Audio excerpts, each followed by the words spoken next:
Looks like we're live, people. What's going on, everybody? Hope everybody's having a great week. Everybody have a chance to get in here and let me get some of these links shared. There goes my notifications from YouTube. They're pretty good, man. YouTube does good with the notifications. So if you're not following Phil Billy's channels on YouTube or the militia on YouTube, and you're not getting notifications, it'd be a good idea to follow them on there, because Facebook sometimes sends out notifications and sometimes they don't. So yes.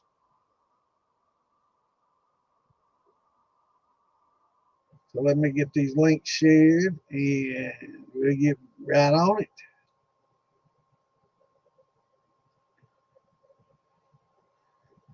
So what's everybody got going on this hump day? Oh yeah, before we get too far, I want to offer my condolences to Tom Purnell's family. I don't know, a lot of you may not know Tom Purnell. He was a member of the militia and DIY channel, and always kind of hanging out. A fellow Kentucky shiner, and a lot of you may remember he collected a lot, sold wood all winter, and collected wood during the summer times. And that's kind of his little retirement thing he had going on. He recently working on his truck and just reframed his truck and put a new clip on the back of his truck a few days ago, and I was talking to him, and then I noticed his family had posted that he had passed away. So rest in peace, brother. We're going to miss you, and condolences for your family.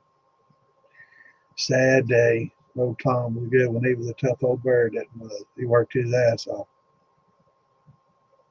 He was a good guy. Old school, for sure. They don't make him that tough anymore, that's for sure.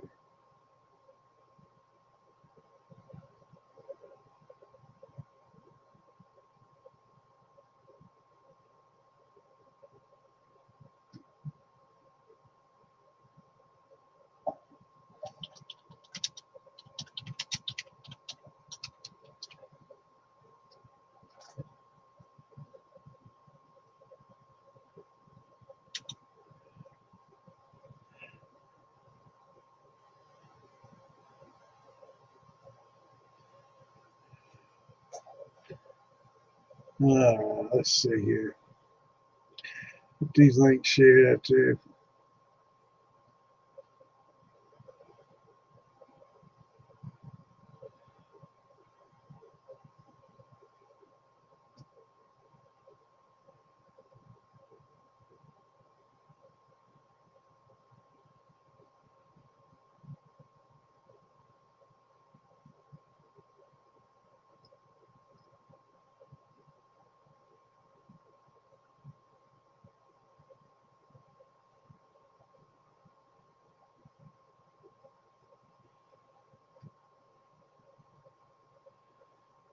That got them. I can't do them too fast, or they think I'm a bot spamming and they cut me off. I can't get all my links out, so I have to kind of take my time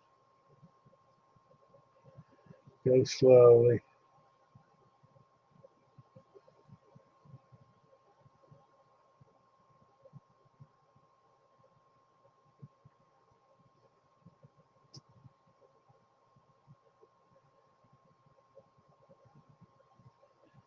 Notice some new members and some existing members in the militia talking about questions. So I directed some of them to come to the podcast with your questions, or you can ask them in group. You don't have to come here and ask them. You can ask them in group. Here I can give you a little bit of some illustrations. I like pulling up charts because that's a little easier to follow for a lot of people. I know it is for me. So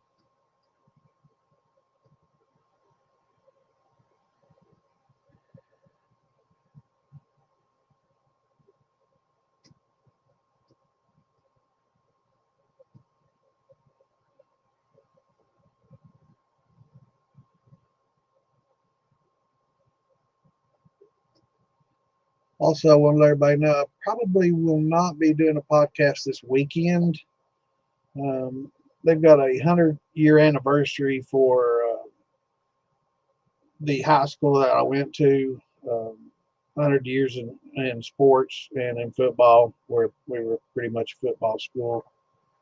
And we got a 100, not a 100-year reunion, but a 100-year festival going on this year, recognizing all the players of the past. And I was a former all-conference player there, so I'll probably be making an appearance there and saying hey to all my old buddies and stuff. So that's where I'll be this weekend, for those wondering.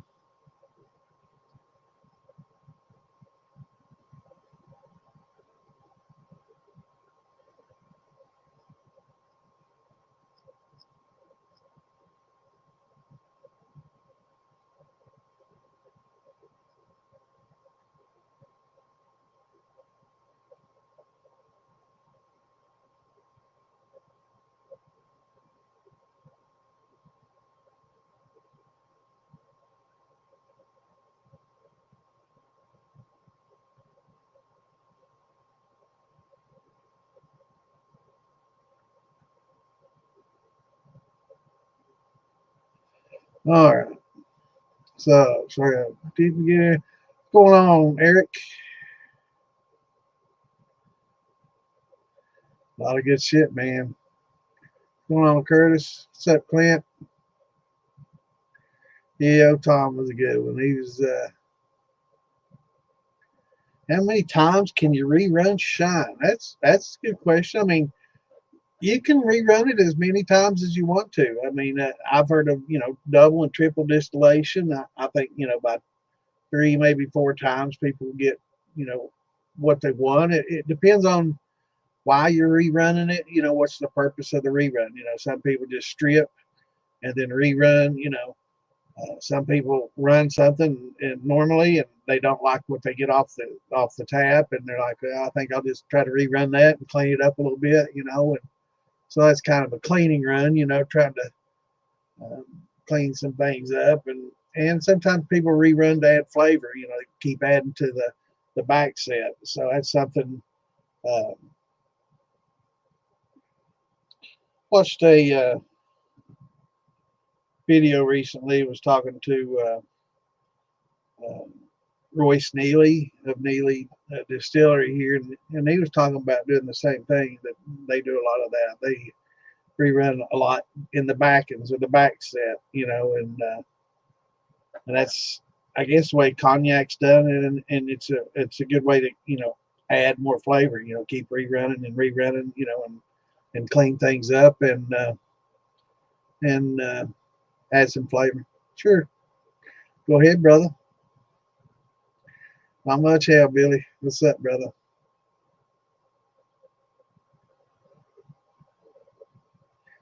Hi, Richard. Shoot, buddy.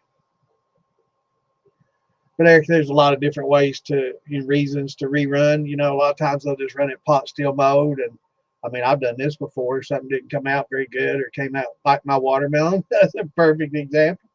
My watermelon, I'm going to probably put the column on and clean up that shit. It was a horrible, horrible shine. I hated turning it in. But I'm not just going to not turn in a jar because it's not what I wanted. That's a bitch ass back out. But yeah, I take my lumps when I get them. It wasn't good, so I'll probably put that on a column and clean it up and maybe infuse it with something.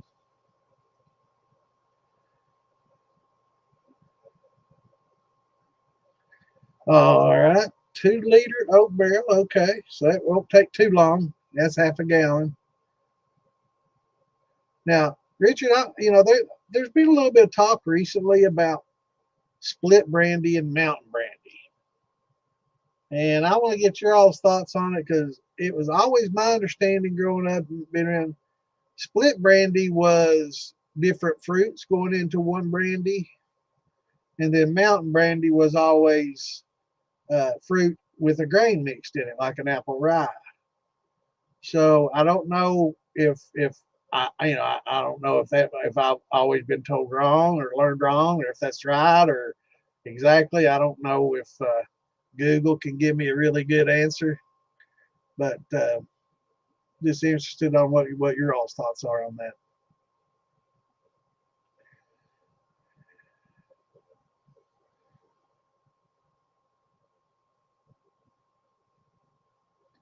Cloud up. Interesting. So, it's not changing temperature. I would say if it's getting a drop in temperature, if it's stored in maybe a warm place, it's being put in a cold glass, it had to be an easy answer, because a lot of times if there's oils in there at room temperature, it'd be fine, but you start adding, freeze or coldness to it, it starts to cloud up on you. And that's just the oil starting to coagulate and saponify, basically. Um, so I don't know, if there's a temperature change or exactly what might be causing that.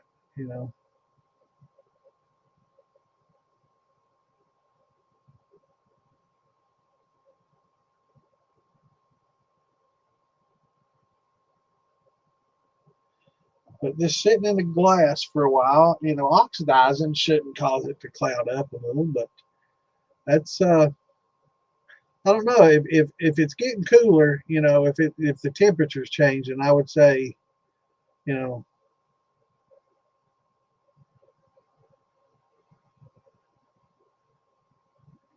huh.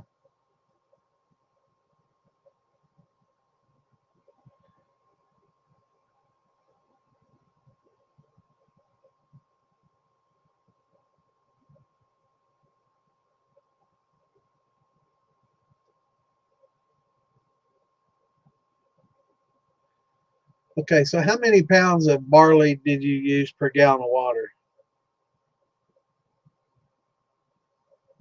You may need to increase your.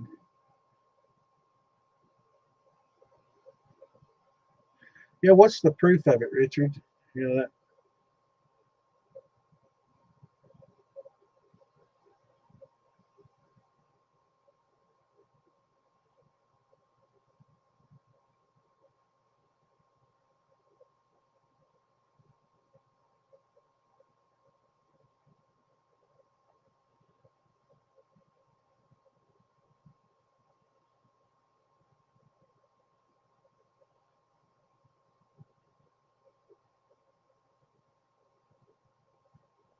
So 2 pounds per gallon. Interesting.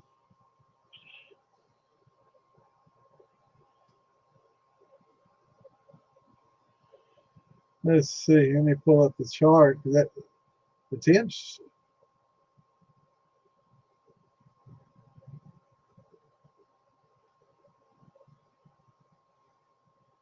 The temps are definitely in the range. Barley malt, 150 degrees. You're right dead center. So I mean, you should have been no problem. I don't think you denatured anything unless you went over 155. So I doubt that you denatured anything. But I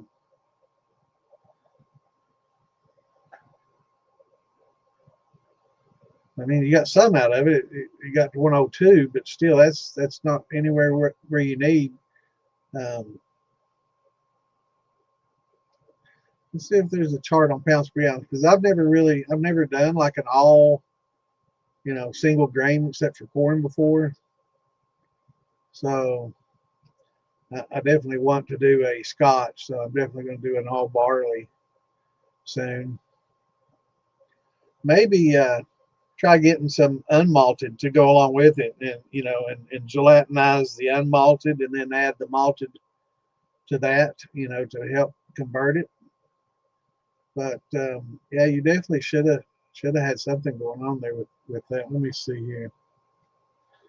I can't see these damn icons. My eyes are. Guess I could put my glasses on.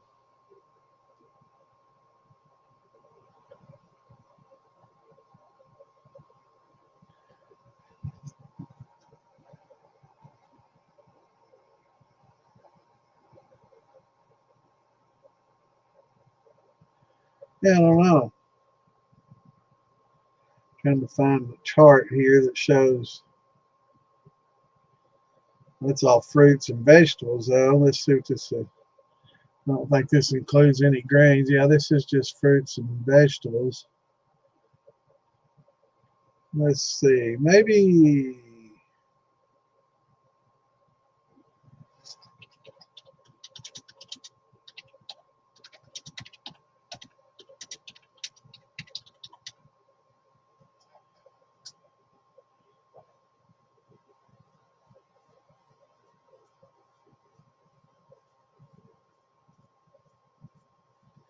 All right. According to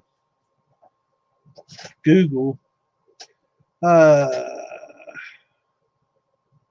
for an OG of 1050, 50 points per gallon, you'd need 1.4 pounds of malted base grain, barley, wheat, rye, whatever. So you definitely,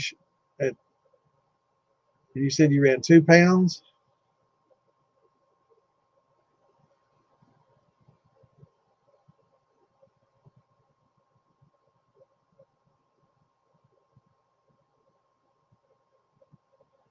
10 pounds of malted barley. How many gallons of water? Oh, so you were 2 pounds per gallon. Yeah, that should have been enough.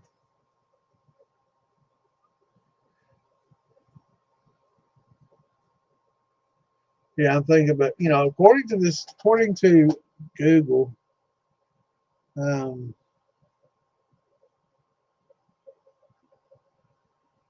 yeah, got a line of 2 to 2.5.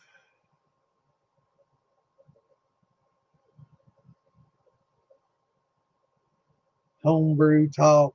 Um,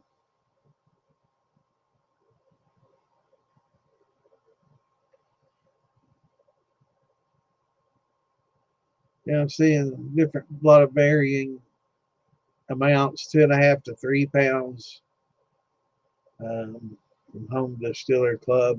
You know, 2 to 3 generally. 2 to 3 pounds per gallon is generally the range for grains. Um, but I wouldn't have thought that an all malted barley should be, 2 pounds per gallon should have probably got you more than that. I don't know. Maybe it's just old. I mean,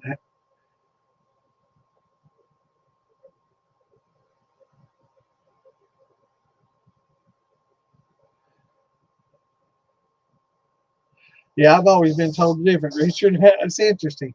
Yeah, I've always been told mountain brandy is a grain and a fruit, and a split brandy is two different fruits. So I don't know.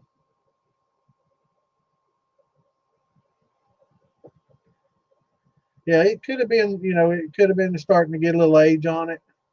So I'm thinking it could have been a little.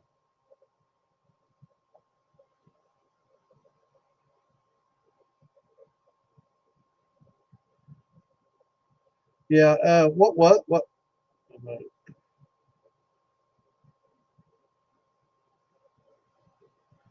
Oh, that's interesting. Yeah, that's a good way to do it because they both ferment. They're different. Grains ferment faster than the fruit. So yeah, doing them separately is a good idea.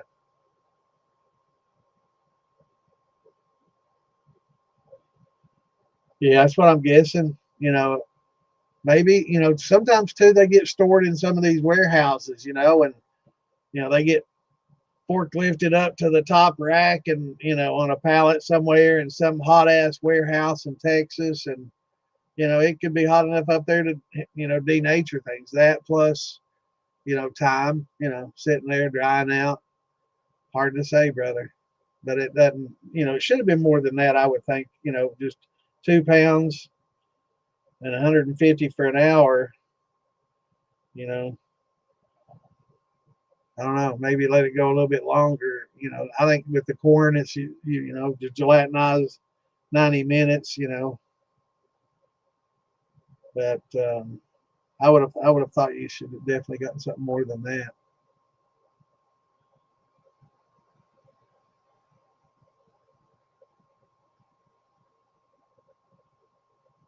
Yeah, I think it's a good idea to do it that way. Definitely, for sure.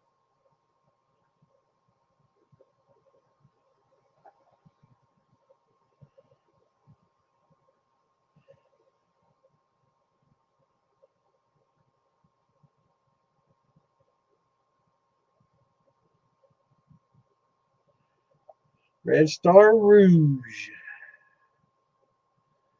Good stuff. I think it's what Royce Neely. I don't know if y'all saw the interview. I guess Still Talking had him on, and interesting interview. Y'all should watch that. Check out Ian and Sean Rigsby in their podcast, and had Royce Neely on. Is very interesting. But they like the Red Star. That's one of their. They prefer to go with the Red Star.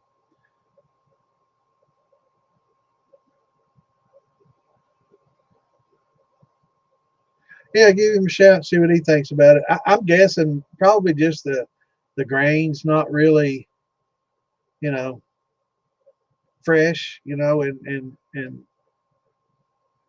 as active as it once was. Maybe some of the, starting to dry up. Some of the starches and stuff are starting to break down. I don't know. Good question.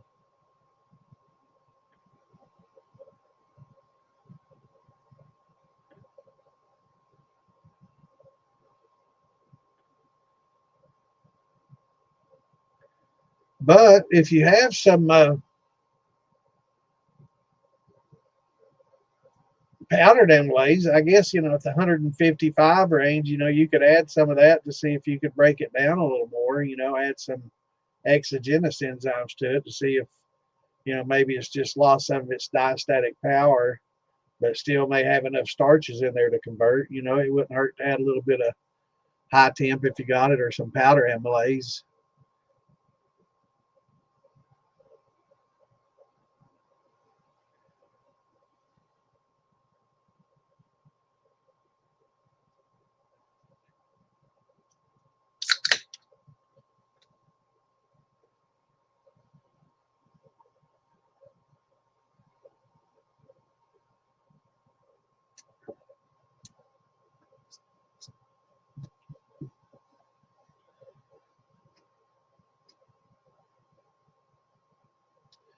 Hard to say.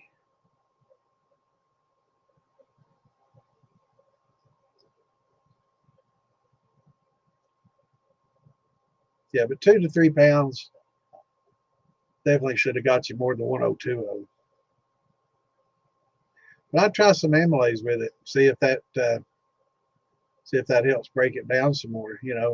Warm it back up. If you got some powder, warm it up to 155, and I've got powder I try to use up, so that'd be a perfect time for me to try to use up the rest of that powder and just see if I can get something to happen.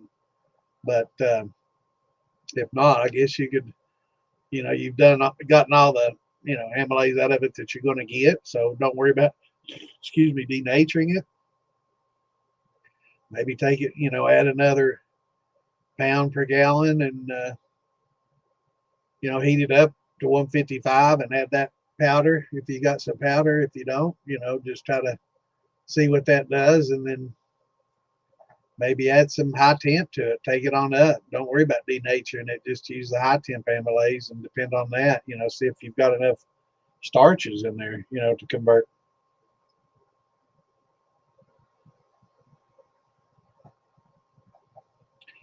Yeah, I'd say, yeah, usually grains happen so quickly you don't have to worry about pH crashing. Um, and with malted grain, you definitely nutrients isn't an issue. Um, so I'd say it's just pretty much probably the grain is starting to lose its efficacy. And you had it a few months. Who knows how long it sat in the warehouse on that pallet. That could have been barley from 2003 or something. But it's hard to say. Oh yeah, I'm definitely after I get done with the powder I got, Clint, I'll never buy another powder, but I try to, I try to use it. I hate to just throw it away. It wasn't expensive, but that's just how cheap I am. I don't want to throw it away. So if I get some good out of it, I'll try, and that'd probably be a pretty good time to try some out and see if it helped. What's going on, Mr. Gary Perry? How you doing, brother? Again, for some of those that may have tuned in late, our old buddy Tom Purnell passed away, I guess yesterday or late day before yesterday. I guess maybe yesterday. Is a couple of days ago I was talking to him. He just fixed his truck, and I noticed his family posted yesterday that he had passed. So again, prayers for his family.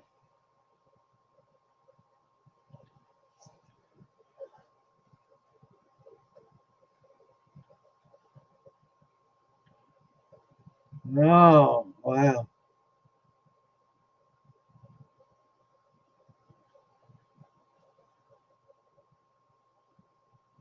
Well,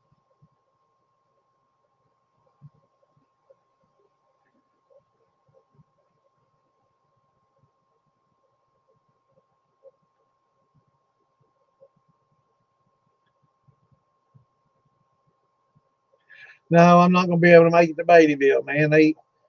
They've got a football thing in Pikeville this weekend, and I'm going to go to that. It's a 100-year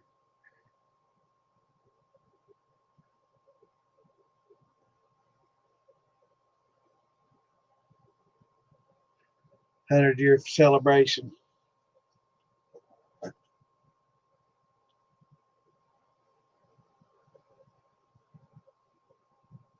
It's interesting how people create a YouTube account just so they can go troll people.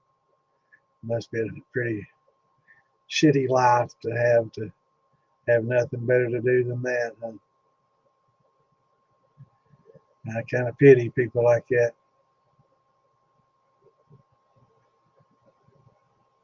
Oh, you did try the liquid amylase? Yeah, I know. I hate that too. But or you could just, you could actually just do like a corn. Do you some corn and get it converted, and then just add that to it for flavor. That wouldn't.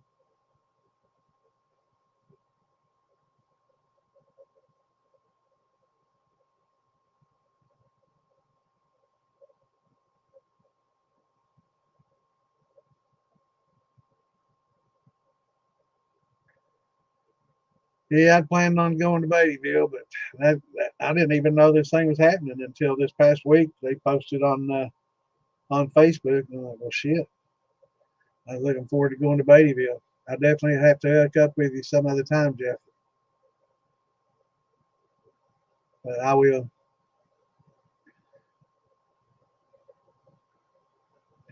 Yeah, there's been a lot of drama and stuff going around. I'm not surprised. You know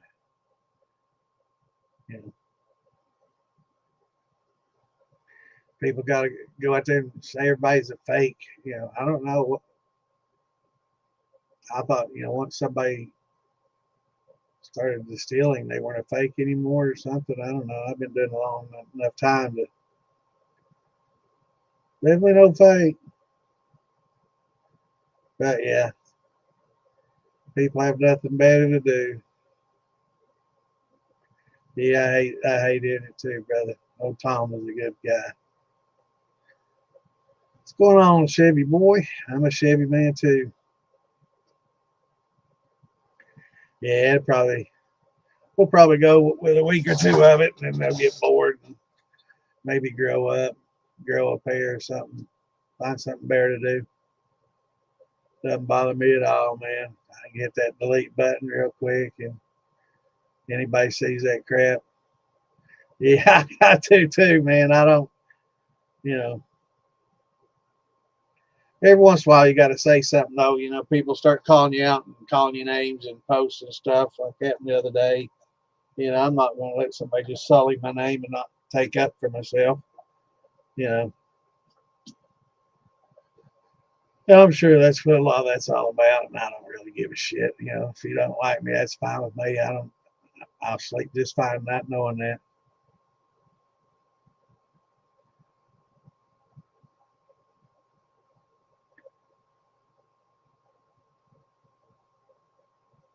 Yeah, I keep mine in the fridge too, Clint. Good point. Yeah, I keep mine in the fridge. Same with your yeast. You know, you can freeze your yeast, um, and it'll keep a lot longer. But go from the freezer when you want to thaw them out. Go from the freezer to the refrigerator, and from the refrigerator to the counter, and let it warm up. Don't try to take it directly out of the freezer and chisel it off and in chunks and use it. It doesn't work as well that way. But yeah, you can freeze your yeast and refrigerate it for sure to keep it longer.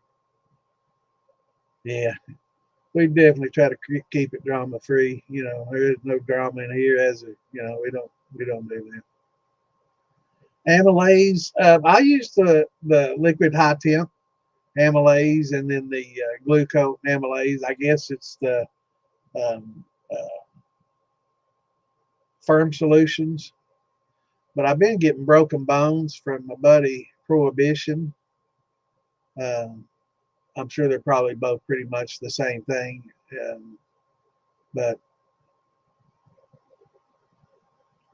yeah, people gonna troll, man. People have nothing better to do with their lives, nothing going on. I mean, I feel sorry for them. You know, really, I do. I feel sorry that they have nothing but hate and jealousy. It's an ugly thing, ain't it? You know, and that's all it is, just hate and jealousy. And people, they can't stand somebody doing what they enjoy and seeing somebody smile and laugh, and they're so eat up with hate and inside. I don't know. Pray for them, I guess, all we can do.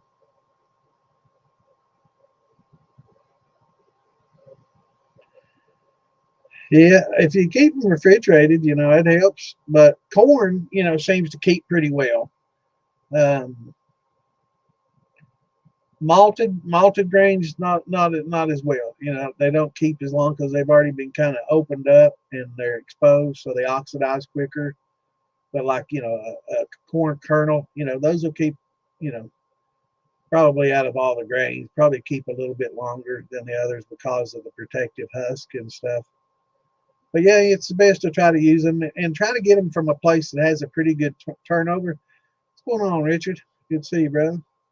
Uh, it's good to try to buy them from a place that has a good turnover rate. Like Tractor Supply and a lot of these places, man, they they're all the time restocking and selling, restocking and selling. Whereas you go to some places and they might sell a few bags a month.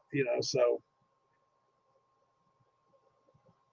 I'll tell you what I do with my corn. I've got the drums, that have the snap ring lids and they're airproof and waterproof and I like to get my corn in the fall and I let it sit out there in the winter and let it get real cold and that'll kill off any insect larvae and any insects or weevils or anything that are in it. It'll kill all that shit off, and then you won't have to worry about it in the spring and summer. There'll be bugs in it if you keep that lid on there.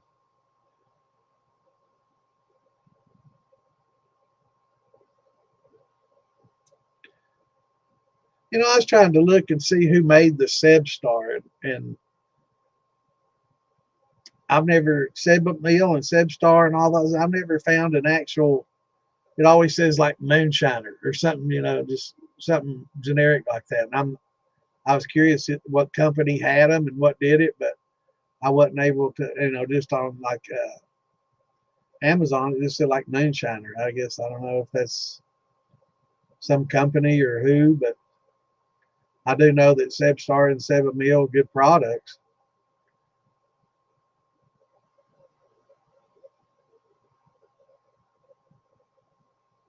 Yeah, and that beta glucanase for the really thick, like the ryes and stuff.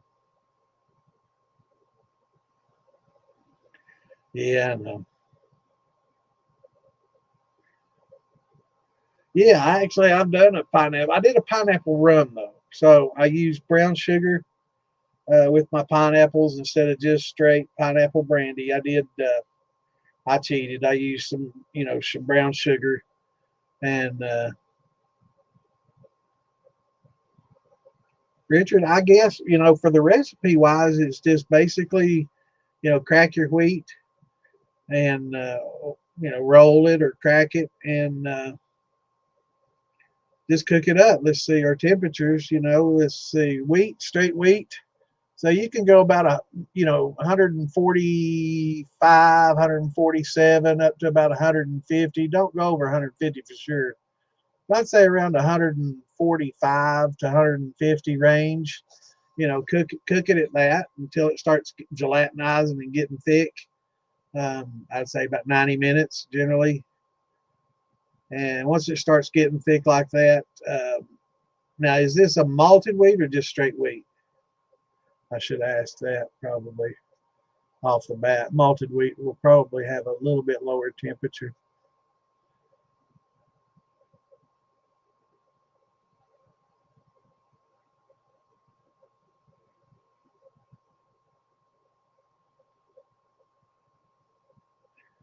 Yeah, I don't let them get to me, brother. I pity him. Haters gonna hate, man. And if the haters are hating on you, you must be doing something right.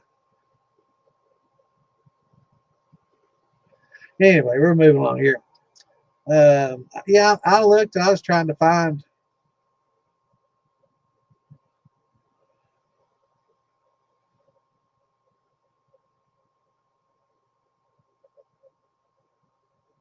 I'm wondering if Firm Solutions, if I don't know. Maybe they don't make their own. Let's see.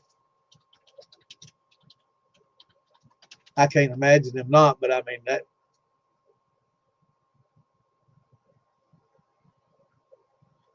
Let's see.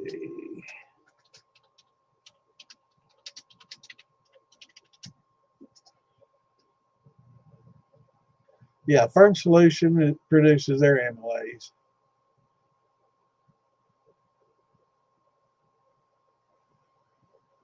I thought they were probably one of the larger ones, but I could be wrong. I didn't read that anywhere. I just kind of assumed that. I know they service a lot of the big, big distilleries, the big guys, because I know the Wilderness Trail Distillery, Patrick Heist is owner of that and owner of Firm Solutions, and that's top 10 bourbon producer in the world. So I'm assuming that they, make quite a bit. I don't know.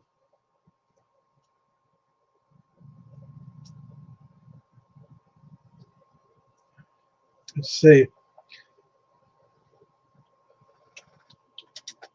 And yes, I'm Googling to see who produces the most amylase because it's not up there.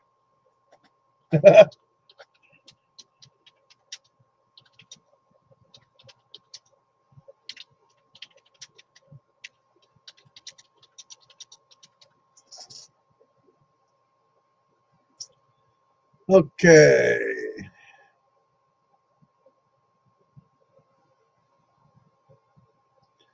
I don't know.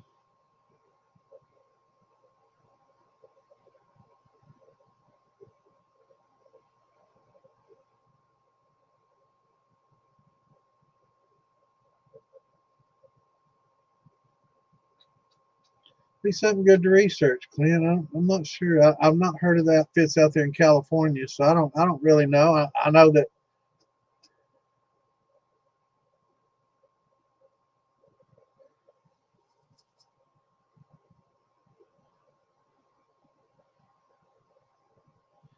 All right, let's see here.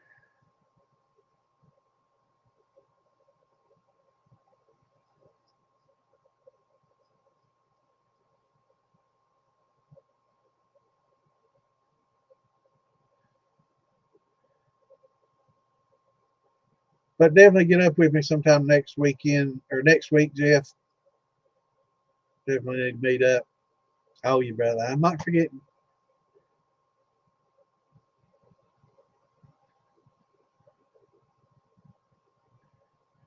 All right.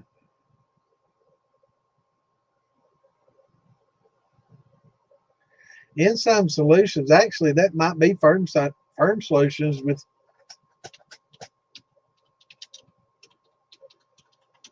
maybe they just produce them out there.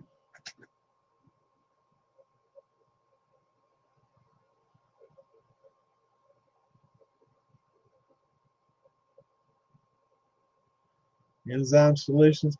Yes,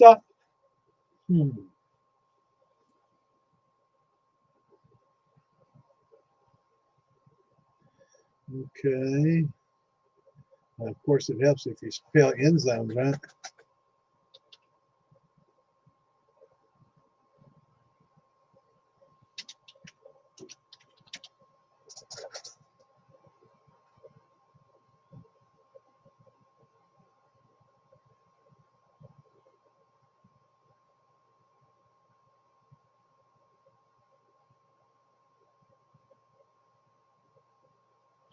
Okay. So yeah, that Enzyme Solutions, it has like multiple companies, has that name, I guess, but the one in the U.S. is Tim Beck. Doesn't ring a bell. Hmm. But that'll be a good question to ask Patrick when I talk to him. I know they make some good ones. They're here in Kentucky, so I kind of would probably buy my next from them. I don't know if Prohibition is still doing it or not. I know that North Georgia, I think sells his through them now. I think he sells through North Georgia now. So if you want to help them out, you can go through them. I'd say they're all pretty much the same thing. Where's Phil Billy? I don't know, man. He's probably working on that pig pen. I seen him post on lately. He's got him a pig, and he's working on a pig pen, and for all week. Richard, I'll look it up and see what I can find you, brother. I will. Let's see. In fact, let me do it real quick. I'll do that while y'all talk. That's a good question, Gordon. I would say, I know they don't make it. I know Prohibition doesn't make it. He orders it, repackages it, and sells it in smaller volumes, to people at the festivals and stuff, and sells and sold quite a bit through his company. Him and Shua, and I guess others had a little company going there with Broken Bones Distillery. I think they're working primarily. I think he's working on maybe getting a distillery going and something of that nature. So um, I'd say them boys are pretty busy.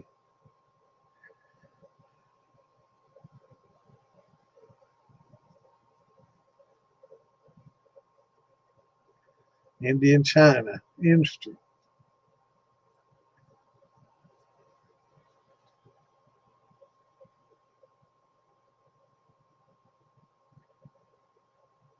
Yeah, if you're going to do a corn and wheat ferment, uh,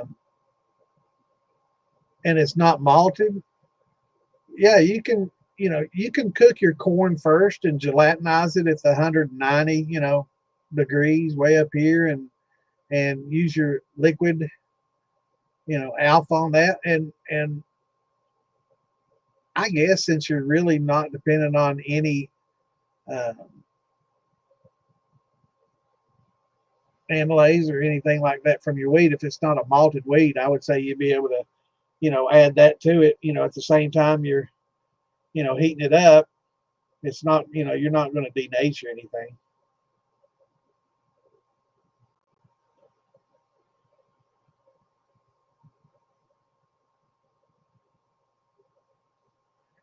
30%.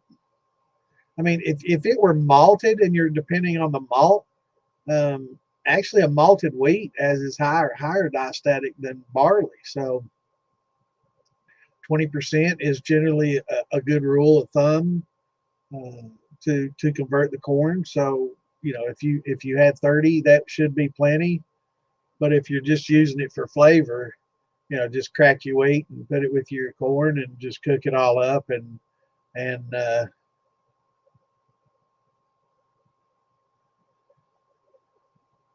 and use that.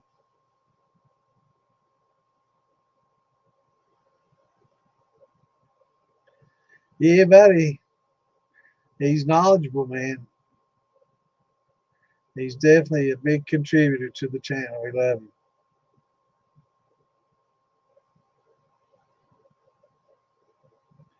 What's going on, Greg?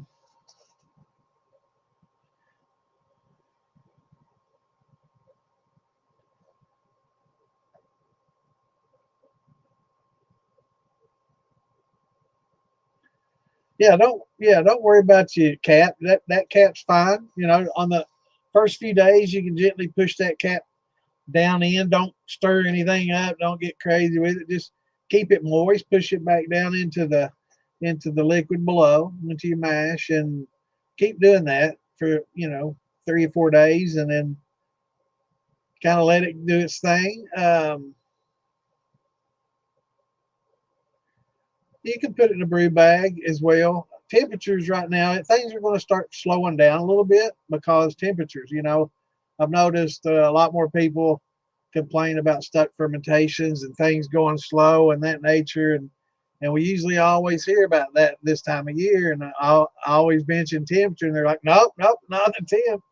But we don't get as many people complaining. I'm not saying 100% it is a temp, but, a lot of times this time of year, people just don't realize those nighttime temps, they can get pretty low. But yeah, usually what I do with my fruit, I just put it all in the fermenter. I don't use the brew bag or any of that. And then when I'm straining it out, I'll put a brew bag on another barrel and just scoop it and use that brew bag to catch everything like a filter. And then I've got a mop wringer that I wring the brew bag out with and try to wring out as much moisture as I can.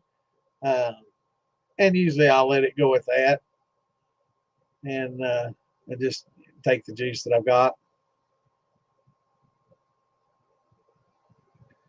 But having that cap, it's fine. When you ferment, you want to ferment on the fruit. You can certain fruits and stuff you can take like the peels off. Certain peels will make things bitter. And sometimes a lot of people are concerned about a lot of chemicals and stuff that may be in the peels as well. So good idea. If you want to take the peels out, you can. But yeah, it will go slowly. What temperature is it at, Greg?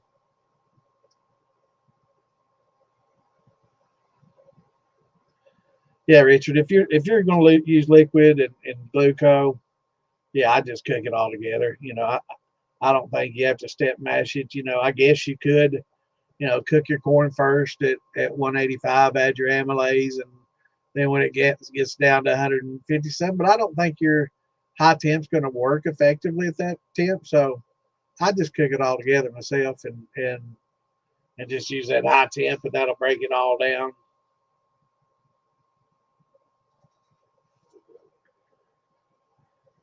Should I double yeast and pectin? No.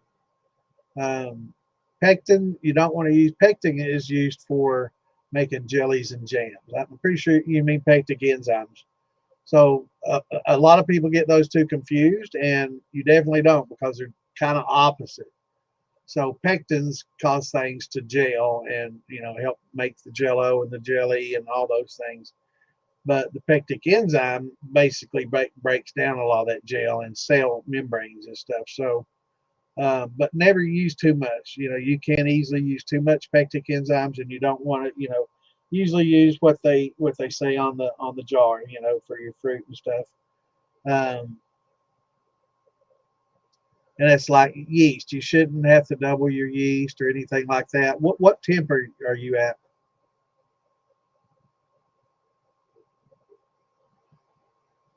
Yeah, I never had much luck with the powders either. I mean, they work, but I just never really got a good conversion like I did with high temp, or malts. But I mean, they did work. I got some,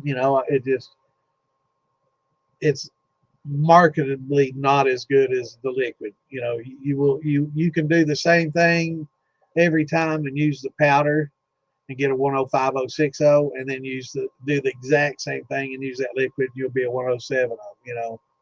So it's consistently doing better conversions.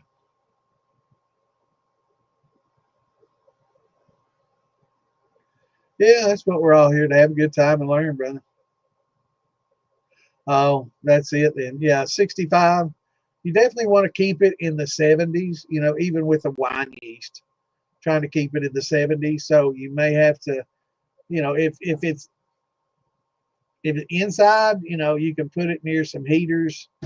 Um, Outside, you get a lot of temperature flux, so you may be active during the day and less active at night. It may pick up activity during the day and night if it's outside, and you get a lot of that cycling. And I'm not convinced if that's great or bad yet. You know, it may stress the yeast, it may not. I've never done the experimentation on it or read much research on that being done, but um, absolutely, Richard. Yeah, I got you, brother. So you want a wheat and just corn, or a wheat with corn mix? And I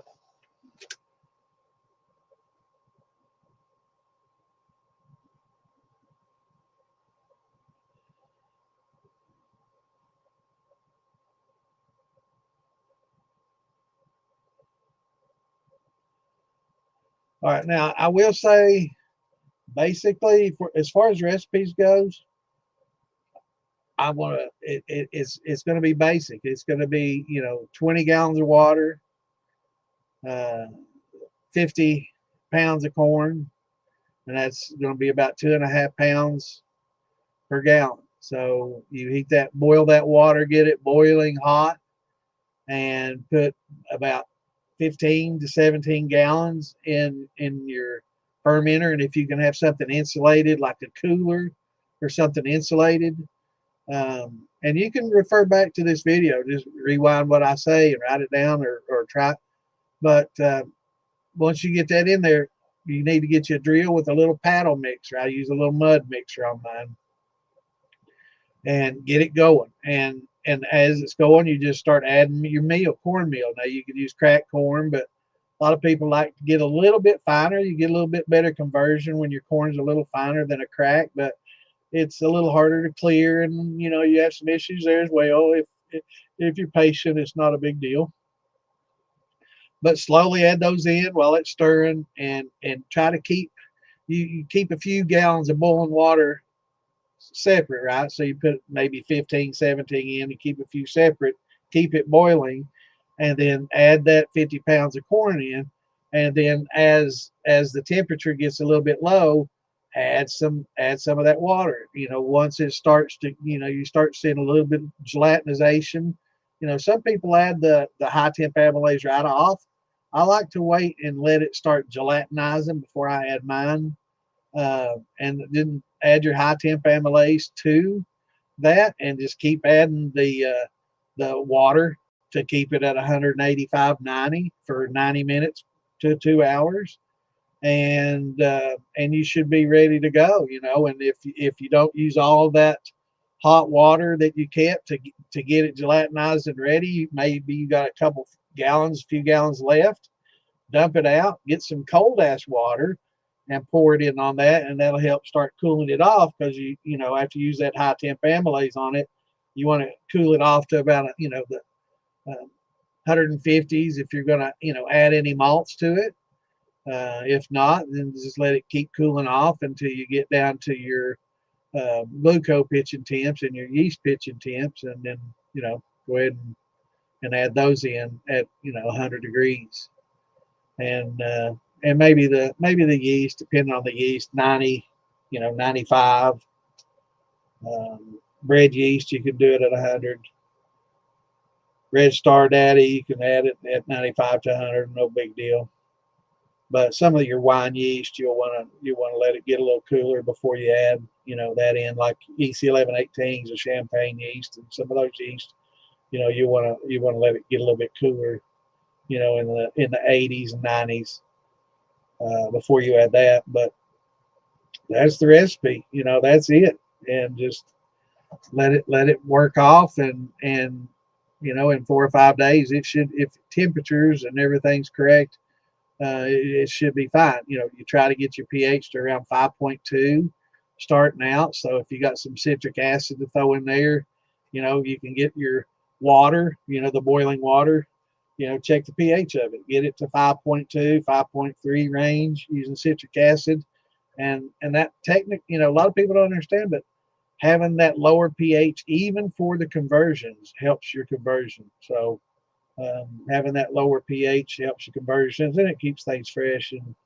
But yeah, that's basically the recipe. You don't need to add a lot of different stuff. You don't need a lot of nutrients with this.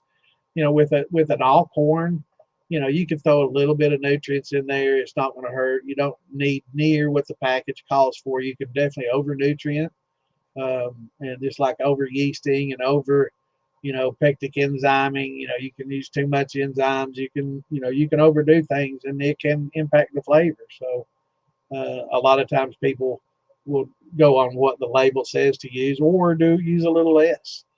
Um, with an all corn, you could use a little bit of nutrients. There's not a whole lot of ganafan in just the corn. There's enough, but a lot of times some places like to supplement that a little bit.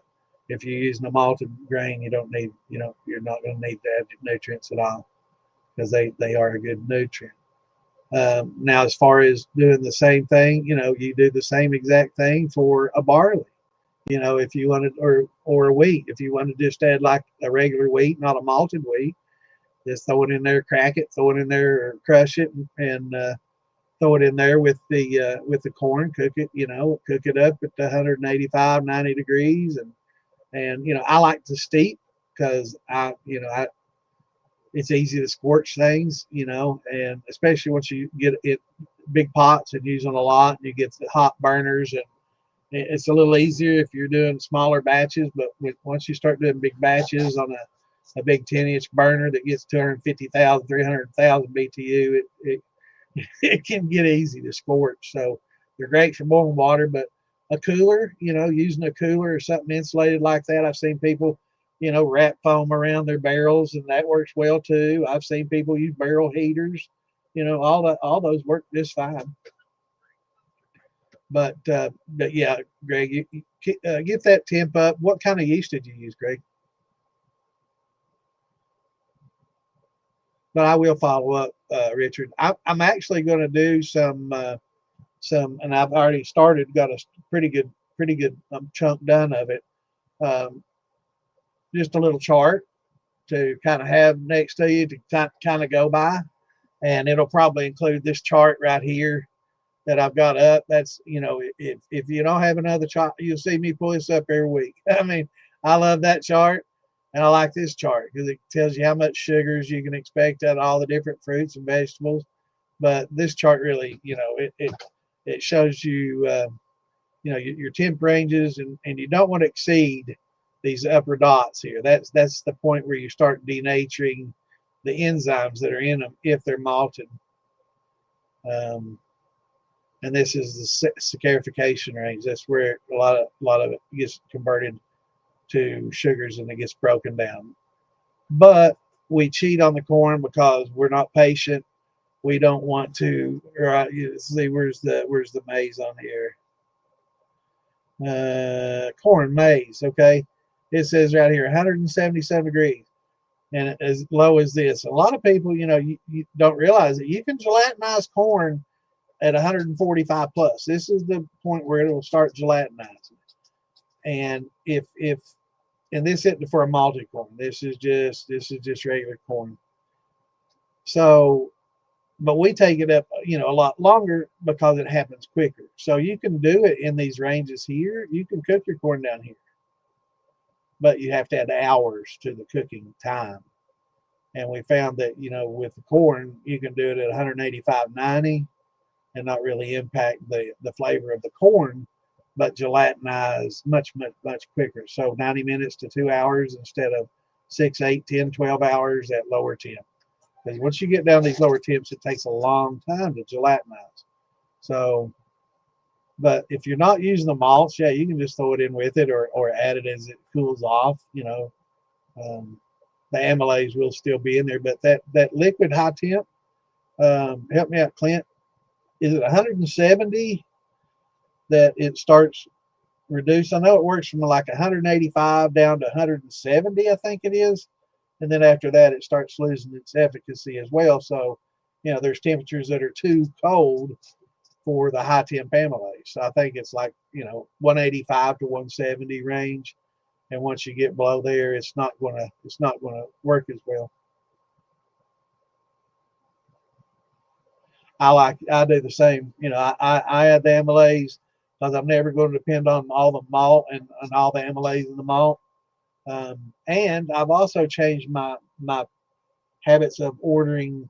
I don't get 6-row anymore. I buy 2-row now. It's cheaper, and I don't need the 6-row. I don't need that extra diastatic, and I prefer the flavor of the two, as do most people. So, we can start buying a little bit cheaper 2-row and start using that now that we got the liquid.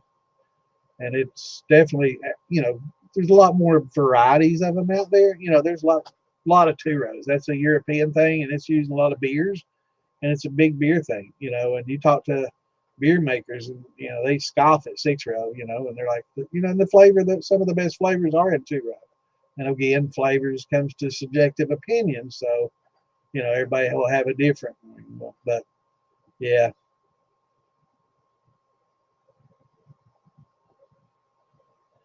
Absolutely. It is really inexpensive to use. I mean, you're using tiny amounts, and you get a big jar, it's not really expensive. It's, I don't know how I ever did without it, after using it, it's such a welcome change from, just using your malts. And it's a huge welcome change from struggling with the powders.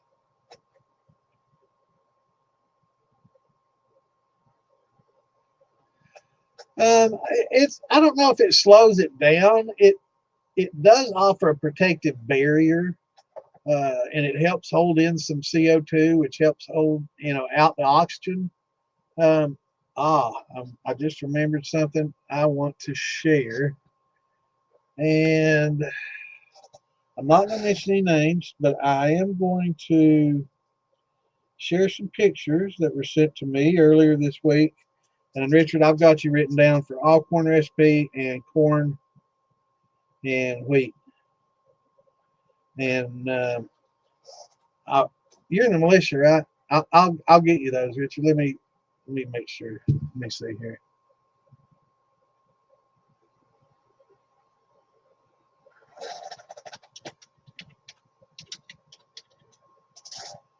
Uh-oh, Richard. Wait a minute. What the hell is going on, man? All right, Rich, let's see.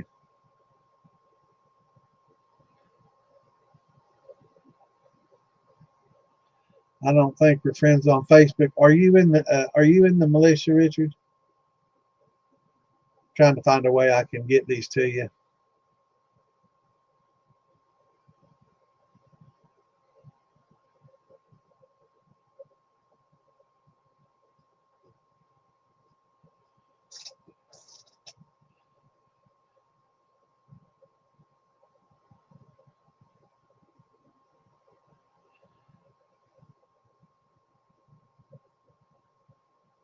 All right, let's see.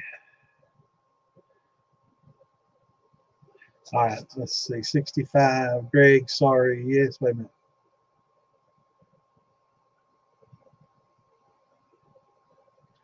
minute. You definitely don't want to stir daily, Steve, especially wines and brandies, especially wines. If it's going to become a wine, absolutely not. But you don't want to oxidate things. You want your mash to be super oxidated on day one, and that's when you add your yeast, because once the yeast get in that oxygen-rich environment, they want to reproduce. So they spend all their time, a lot of times reproducing in that oxygen-rich environment. I guess they get oxygen drunk, and they want to breed. So they breed heavily in that aerobic condition. But after that, you really, you don't want them breeding anymore. You don't really want to overpopulate the yeast. You don't want to just have a bunch of yeast because that makes a big yeast bed in the bottom that can affect flavor. You don't want a lot of flocculence and yeast in the bottom. Um, and also you want your mash or must in this case to become anaerobic. The reason you want it anaerobic is because bacteria and stuff require a lot of oxygen, and that's where I'm going to with these pictures. Perfect example of why you should use an airlock. And what happened, this guy did a mash. I'm not going to mention any names, and I'm actually going to do screenshots of the pictures that he sent me, so you can't trace that either.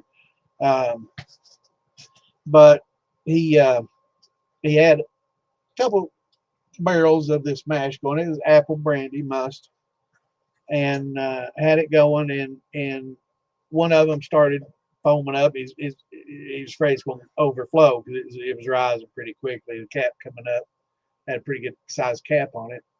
So I thought, get you another bucket barrel, split it, and so he did. He mixed it all up, which is fine if you're going to do this, and that way you can get everything homogeneous. You don't just scrape the stuff off the top. You're going to get all fruit and no must. So he mixed it all up, and this is right at the very first, first like day or two.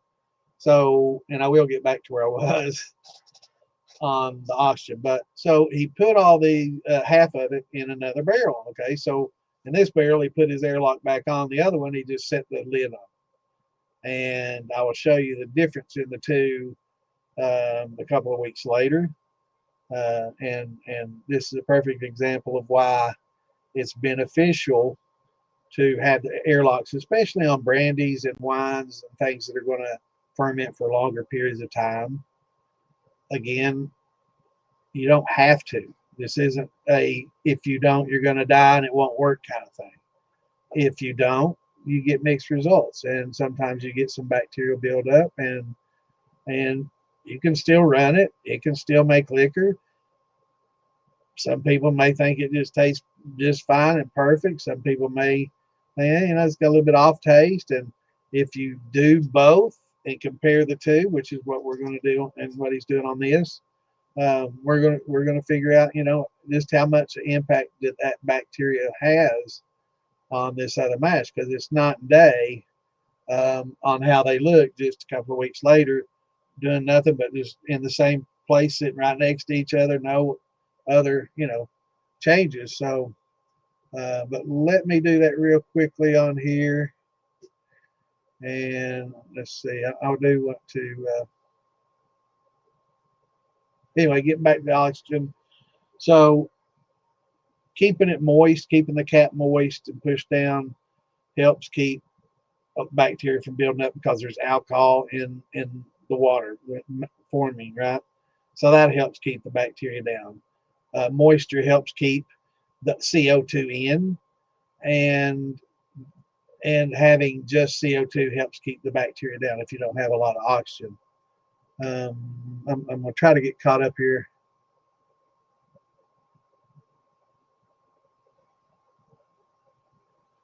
Yeah, 65 is a little cool. I mean, if you're using some wine yeast, what yeast again?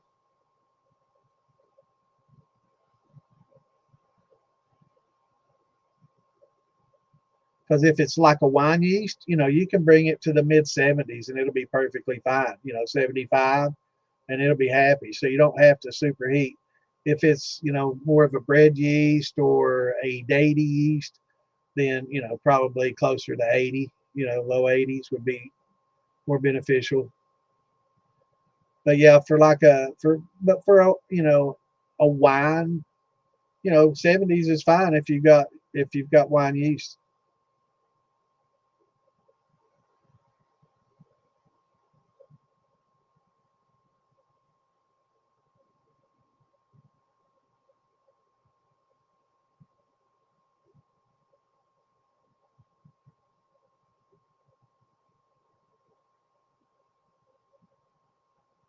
Yeah, Steve, the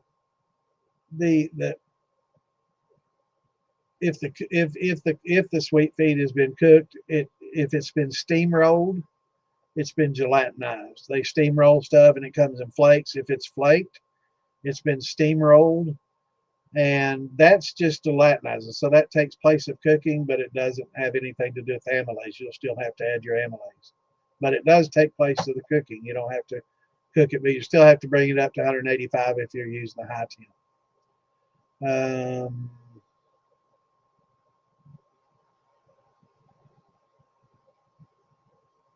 I will. Right, blankets, anything. I've seen people use the like memory foam or just the flexible foam, wrap it around and get a belt or a wire and strap it. You know, big coolers work great. If you got a big ass cooler, nothing better. You know.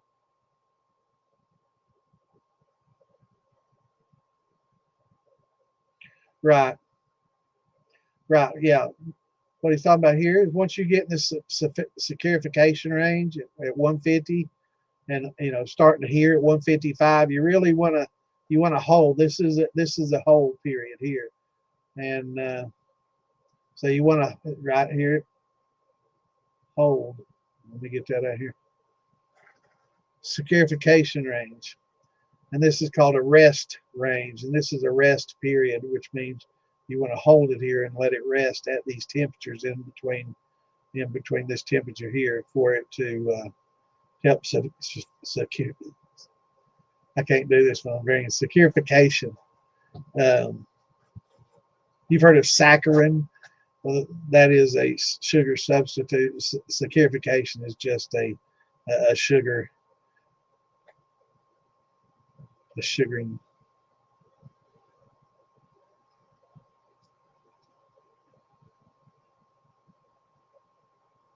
I usually EC1118 and EC1116 is great. They're both great. I don't know why either. They're both excellent. And I guess I'd say there's a lot of people do. I hear a lot of people talk about the 1116.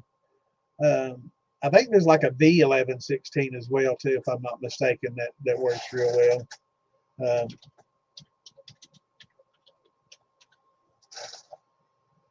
Yeah, it's K1. Lalvin K1 is a V1116.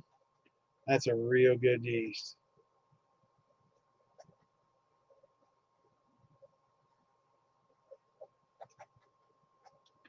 I'm trying to see if what's the specific thing. It gives a lot of floral esters, a lot of acetates. When we talk about, a lot of people talk about the heads and stuff like they're the worst thing ever. Acetone in the heads is bad. Some of your acetates can be bad, but some of your acetates are good. This is talking about some isoamyl acetates, hexyl acetates, phenylethyl acetates, and those all bring floral notes to it. There's a lot of fruity flavors that you can get out of these acetates and out of your heads as well. So depending on what it is and how well that you've made cuts and how if you're gonna age it or if it's something you're drinking clear, these are all things to consider. But there's certain times that if you see a lot of these people that are really good at making cuts and mixing, you'll see them dip into some of those heads for some of those esters and some of those flavors. So especially on aged, if you're going to age, taking a class on cuts, I think that'd probably be one of the best classes for somebody to teach. I'd probably take the class too, because that's something I want to learn more about, and being able to pick these notes out and make really, I guess when they're in the heads, you can make small cuts, and I guess they're coming off at different temperatures, and you can get some different flavors and notes from them. But yeah, the Lalvin K1 is a V1116, and I know that's different from the EC1116, but and I'm not sure if the K stands for a Quebec type yeast or exactly what's that. That's why I googled this, so if that see what that K1 stood for. I'm not sure if it's Quebec yeast or what, but I know it's a wine yeast, and it's real popular in France. Where was I? Oh yeah, I'm going to find those pictures. Richard, I need to know how I can get up with you, brother. I don't. I gotta have somewhere I can send them. I can post them in the if you're in the militia or in the DIY Shining Stuff page. I can post them in there for you, or need to get up with me somehow on Facebook so I can get you these. But don't put your email or anything on here for public. You can use that, but it's not a starchy corn. That's more of a corn used for flavorings. You're going to have to use probably, some sugars to go along with that. Um, Believe it or not, just like just a regular old canned corn, cooked and converted will yield you less sugars than a real starchy corn that has been cooked and converted. Those starches uh, get converted by the amylase and create those sugars. And but I do know a lot of people that use the canned corn, and especially the cream corn is really good in a thumper or an infusion jar to kind of give you a little bit more corn flavor. That works real well. So that's probably what I would use for the I've never used sweet corn because it's always just been so damn expensive, and it's already got its sugars in it. So there's um, I guess converting it's a lot easier, but and you don't have to break the starches down because you've already got most of your sugar. So I'd still, I guess, use amylase to make sure that those sugars are fermentable. But I've never done a lot with sweet. Have y'all done a lot with sweet corn? I mean, it's always just been cost prohibitive for me, and I love corn, and so I'm generally going to eat that. But field corn is just so cheap, and it is 170.90. I was thinking that was the range, but I couldn't remember. But yeah, yeah, I think mine actually says 185. So yeah, 170, 190. Yours says 190 to 150. Cool. Well, that's good. What kind do you have, Richard? Because that's a good range. Because most of mine are like 190, 185 to 170, 190 to 170.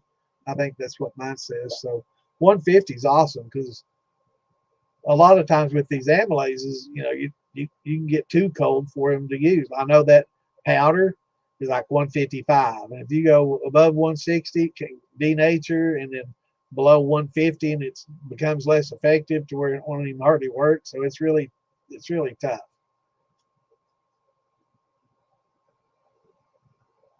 Right? Yeah, that's what I've gotten. But there might be some that are different, formulated a little different. Richard, you are in the militia. Okay, good deal.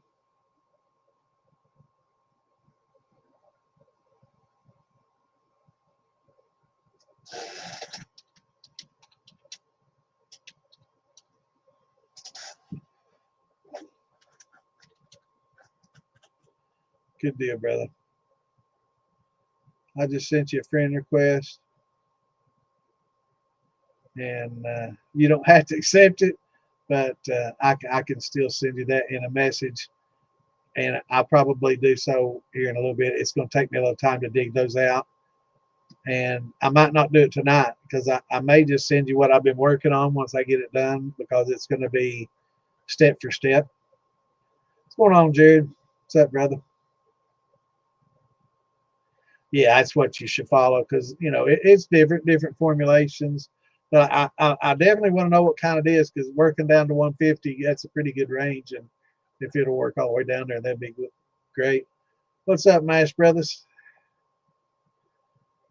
And I know you told me your name, and want me to use that. I'll get it one of these days.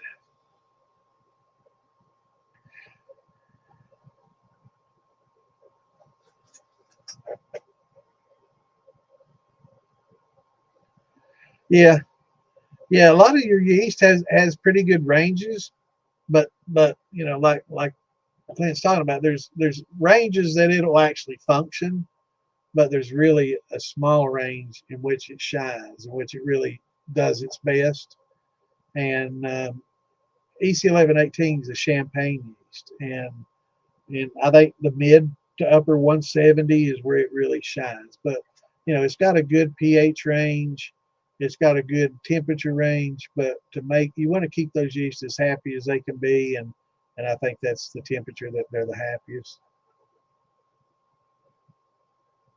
Right, and that's a good point. You know, they've noticed that that different temperatures will produce different flavor notes out of your yeast. So,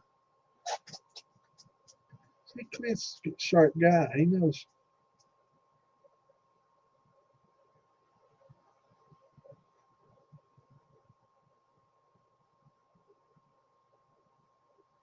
Yeah, yeah. You always want to cut the acetone and the fours out 100% always, and your high heads and high, you know, high heads. Um, but for aging, yeah, and even, you know, keeping some of your tails for aging. You know, your high tails that are closest to your hearts. And here we go. Here, let me pull up this other chart and I can kind of illustrate a little better here. Again, don't pay attention to the temperatures at the top. But you know, if you're just doing straight off the tap white dog and you're just going to drink it like a vodka or a moonshine or whatever straight off the tap, and you're not going to age it or put it in any barrels or anything like that, you know, 8 through 14 is pretty much what you want to blend, right? That's it. If you're going to age in barrels and if you're going into a big barrel and you're going to age for 4+ years, then you want to go with jar 6 through jar 16, because that dark blue and that green in there, the ethyls, you know, the acetates will estrify along with the oils, the acids and the oils and everything will estrify and create interesting flavors and notes. And it doesn't even have to be in a barrel. You know, you can age it in a jar and you're still going to get this chemical process that's taking place over time. And yeah, I know what you meant, brother. What's going on, Olympic Dave? How's it going, brother? North Georgia? Yeah, it's the same thing as Broken Bones.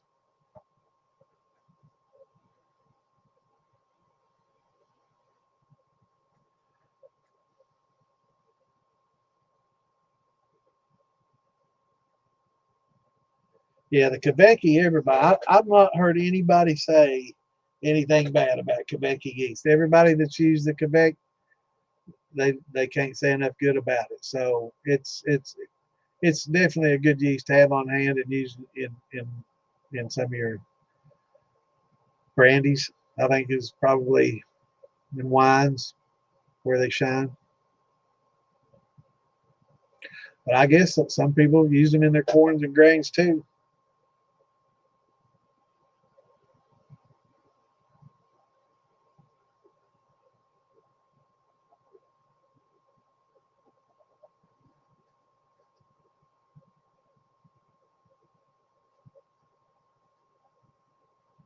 All right, that's what I'm doing. All right, let me get these pictures up here and I'll show you what I'm.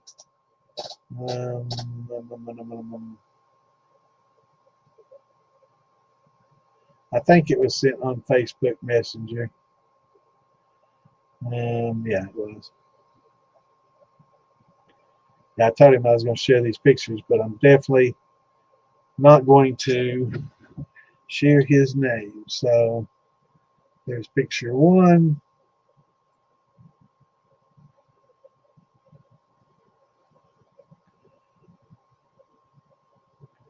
And there's picture two.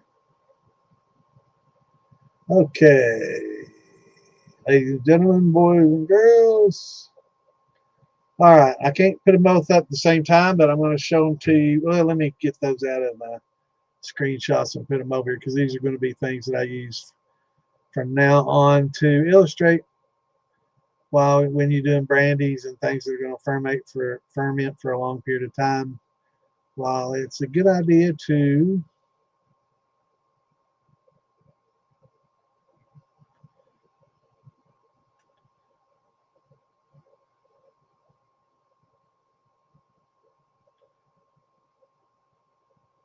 all right, perfect. Now let me see here. Okay.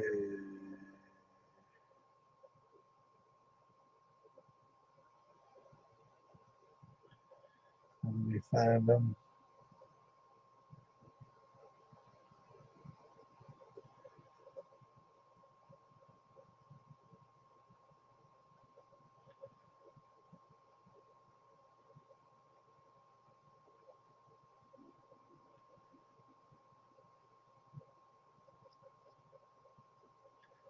All righty. So let's look at this.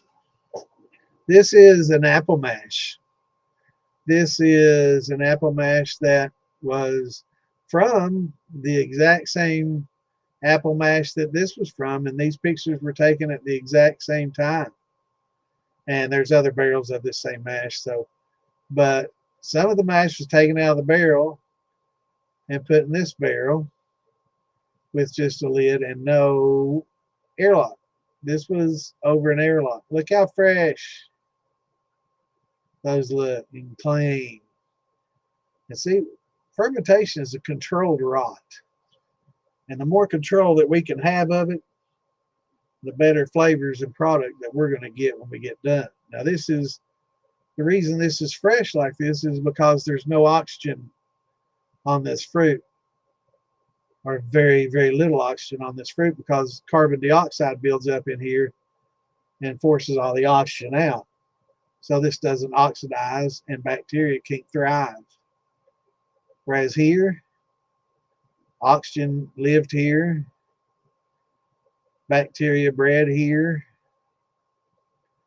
and this is the difference between airlock and no airlock. No other difference, no stirring, no nothing. The only difference was a little time, and these pictures were taken side by side. It's amazing. But if that isn't enough reason to tell you, and people swear now it's just fine, and it is. You can take this and you can run it, and you can get you some alcohol on it. It ain't gonna hurt. It ain't gonna kill you. But you know damn good as well as I do, it's not going to taste as good as something like this. I mean, it's just, so that's the difference, you know. Now for grains, you know, grains usually ferment in, 3 or 4 days, and Clinton, some of these Quebec yeast ferments go even quicker. Most of your big distilleries and stuff, they open ferment, they don't care, because in 4 days it's getting run. Uh, he hadn't run them yet, Mash Bro. Did you tell me your name's Glenn once? I can't remember. Anyway, he hadn't run them yet. He's still letting them work and ferment off, and they're still going. But that's the difference so far. Crazy, isn't it? I mean, look how fresh those apples are. I mean, you can just, that's something you just eat and drink an apple wine. Now, would you like an apple wine out of that? I probably would. Would you want an apple wine out of that? Can't say that I would, So with brandies, you don't have to. Again, people swear up and down. I've done it this way for years. Trust me, it's never given me any problems. It will work fine, but is it going to taste as good as this? And you're not going to make an apple wine out of that. I hope not. But who knows? Maybe this shit just gets grungy, and it might make a crazy flavor. You never know. It might be good or better. I wouldn't, as a brandy, not as a wine. As a wine, I ain't drinking that shit. But that right there, hell yeah, all day. But yeah, that's a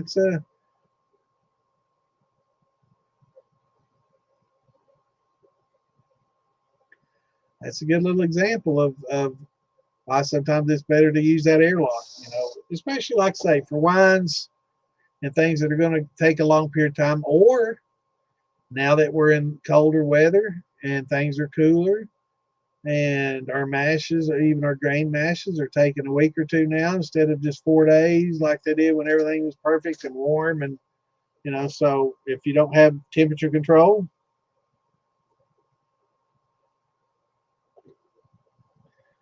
Kavak, I always thought it was Kavek. Kavaki, I always thought it was Kaveki.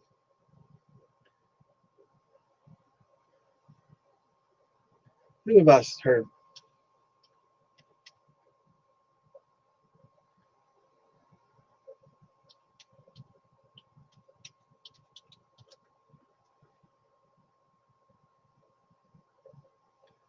I don't know how them Nordics pronounce it. Oh man, I'm tired. I haven't been sleeping good.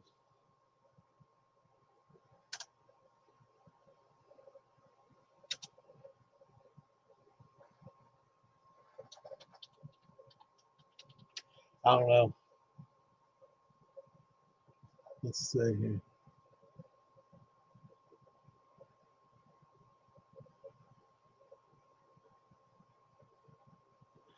Oh,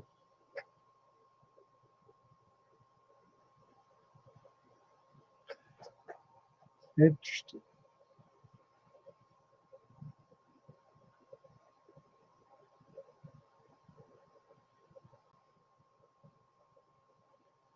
Hmm, interesting. Good to know. Kvike. I've always heard it. I've heard it pronounced Quebec by several people. I don't know. I've never talked, I guess, to somebody that knew. Kvike. I think everybody I've ever heard it say it says Quebec. We're gonna fix that though.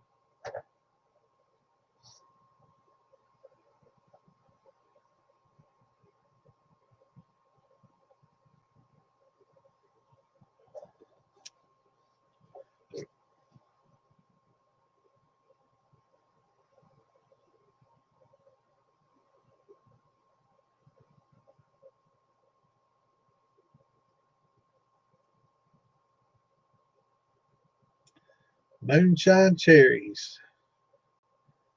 I'd say there's no best. I would say the sweeter cherries other than the tart ones, but I don't know. The tart ones probably make a good wine too.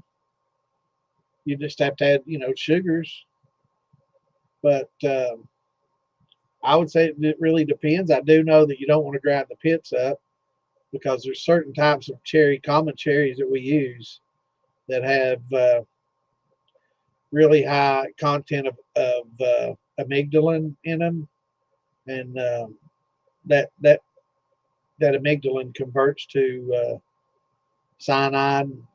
I think it's cyanide hydroxide or cyanide something, and can be pretty toxic and make you sick or kill you.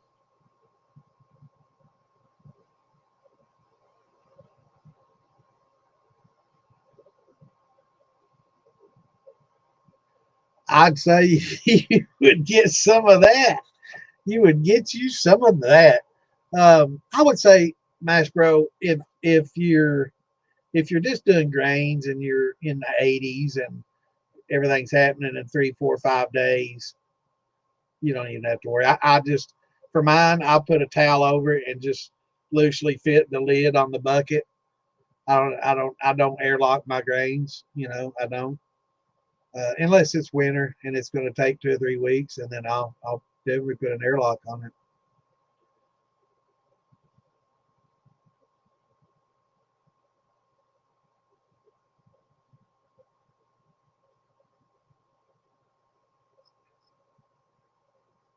I usually use fresh. I mean, jarred, with the syrup and everything, kind of give you a little head start with the syrup. Maraschino cherries are great, but it's also very expensive.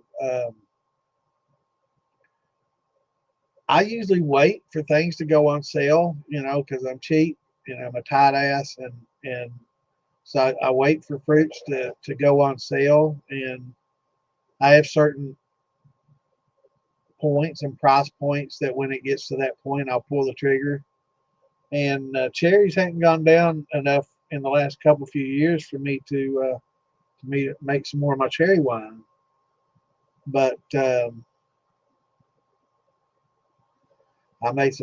got some really good cherry wine in there. It really needs to be drank. It's probably a couple of years old and maybe starting to go on its way down a little bit. So I need to break them out, share them, and drink it. Probably drink quite a few this Christmas with family and stuff, but they all like it.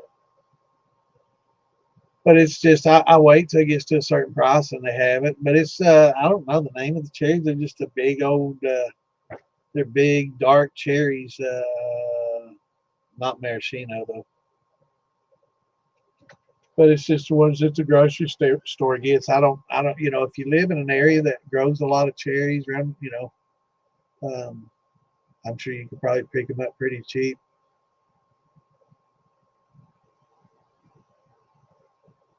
Sour ones, I'd say, yeah, they make some interesting flavors. Yeah, it doesn't have to be the sweetness. You can add the sugar for the fermentation part and just use the character of the sour cherry, for the wine itself and to give it that, that bitter note that you like in wines, or, some people like in wines.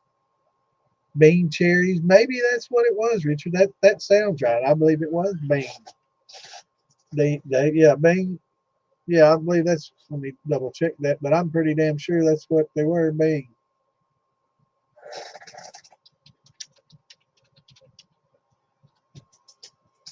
Yeah, those big bean cherries sure were. Yep, that's what they were, being. Thank you. I don't remember shit anymore. I'm starting to get old and forget everything I ever knew. But yeah, beans. That sounds like a plan. We all need to get together for sure. And these festivals are a good time. I was hoping to get to Beattyville this weekend, but I guess I'm going to be able to. I got that football thing to go to, and I kind of got to be there. I was an all conference football player the year, I played all 4 years of varsity. Actually, I played 6 years varsity. I dressed varsity when I was in 7th grade. One of the very few that did. Um, so I kind of have to go to that. I think I'm one of the only people, and that's something I need to go talk about. I think I'm only one of the only people that made the all conference teams that didn't make it in the Hall of Fame. So that discussion will be had this weekend. You bet your ass on that. It's like, wait a minute here, you know. And this was voted by all the coaches in the conference that did it, not just my coach putting me out there. All them coaches, like, a lot of the players feared me. I loved contact, man. I loved hitting them. We were headhunters, man. We played pretty rough football. We couldn't play that way then. They'd flag us for targeting every play. We targeted every play. Yeah.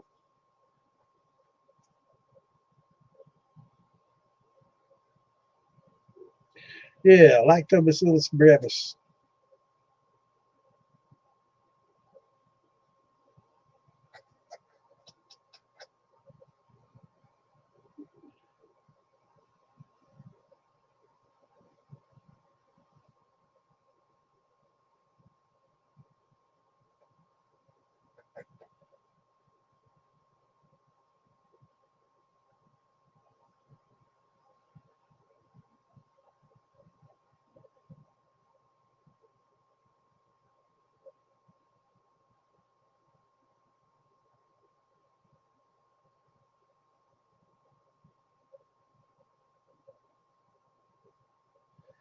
Yeah, I'd say that's the one of the best advice you can get. Now, I'm not sure about the liquid yeast. I've never done a lot with liquid yeast.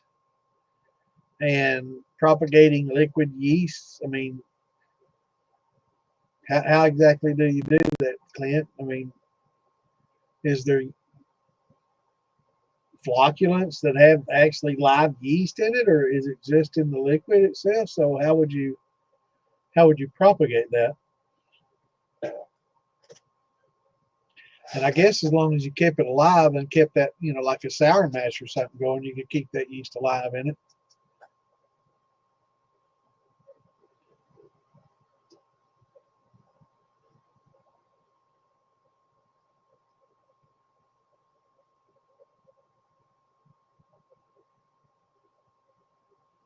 Yeah, I've been making more and more last 10 years. I kind of got on a big wine kick in the last decade. Before that, I kind of burnt myself out on, making all grain and doing grain all the time, corn mash, cornmeal, sugar, thin mash, and just grains and combos. Um, but something that I do want to, I started getting into wines because I didn't really know a lot about wines and brandies, and I never really drank a lot of wine when I was younger. I didn't like it that much, other than the Boone's Farm to get the, party started, kind of, so to speak. But started making a lot of wines, got interested in it. My fiance loved, the sweet heat, but she can't drink it anymore because she's got diabetes, and we don't want to mess with that. But it's a lot of fun and very flavorful. I I've taken a lot of these wines that I've made, and they tasted pretty good as wines, and I didn't intend for them to remain wines. I would want to make a brandy. So I went ahead and distilled it. And after I distilled it, it's like, I'm not getting a lot of notes from the fruit here. And you start thinking, it's like, this is a decent, neutral kind of tasting brandy spirit. It's kind of sweet. I can't tell you what fruit it was made from sometimes. And, it's okay tasting, tastes good, and all, but look what I lost. I lost that wine that had such a good, robust, deep, complex flavor in exchange for pretty much a almost neutral sweet brandy. So if I can, I try to keep more and more as wines, and sometimes I'll keep a little bit to the side and do a prolonged secondary fermentation with that, and just distill another part of it. But I do have some blackberry wine that I need to clarify, back sweeten, and bottle or distill. I'll have to do a little tasting here in the next few weeks. And of course, this is why I like making wine and brandies and distilling and all that, because you don't have to get in a hurry, and I don't do anything in a hurry. I take my time doing things, and I'll get around to doing certain things, and kind of like that merch thing I got going. I mean, I'll get around to it. Eventually, one of these days, I'll get it. Hope I will be done before Christmas. I'm thinking about making an eBay page and putting some stuff on there. If people want to go check it out, I'll be able to give them a link to the eBay page, and they can deal with it all there, pay for it there, order it there, and I'll just ship it out. Probably be a lot easier for me, um, for sure. And I can just put size charts on there because it'll be tough to do returns.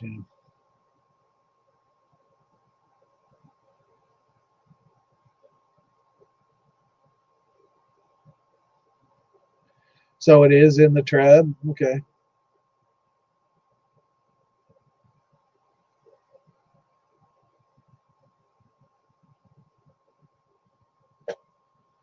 So this is just basically yeast that's dissolved in liquid. Okay. So when you say liquid, it's not like a clear water. This is a cloudy, yellowish tan liquor that has the yeast mixed with the liquid. I've never dealt with it.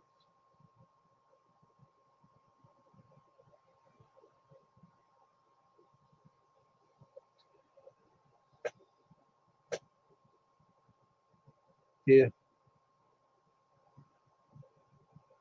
So it sounds like a good price. Yeah, I've never dealt with any of the liquid yeast or heard anybody talk about propagating them or anything like that. I wasn't really sure. So I guess they just mix it with a distilled water and nutrients and keep it alive that way, or mixed in a liquid. Interesting. Yeah, that sounds really interesting. We were talking about that last week, Richard. I definitely sounds really good. The hibiscus. We used to have some really large hibiscus. It's like the moonflower, right? That's the big, huge. We used to have one. I called it the moonflower because it had a big old white um, flower on it. It was huge, like a basketball almost size.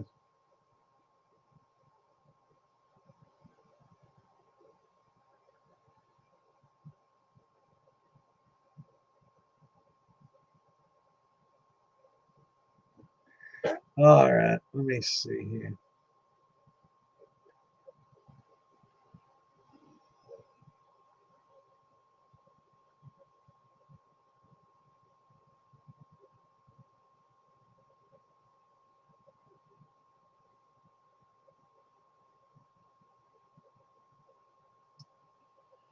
All right, Richard, I got your Alcorn recipe and corn and wheat, and then I'll do a multi-grain thing too for you, and I will send those directly to you. It probably won't be tonight, but I've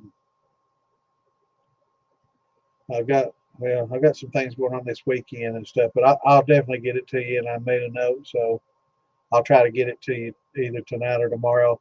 Now I've got some different recipes that I'll give you, but the one that I'm going to do, the step to step, may take a little bit longer.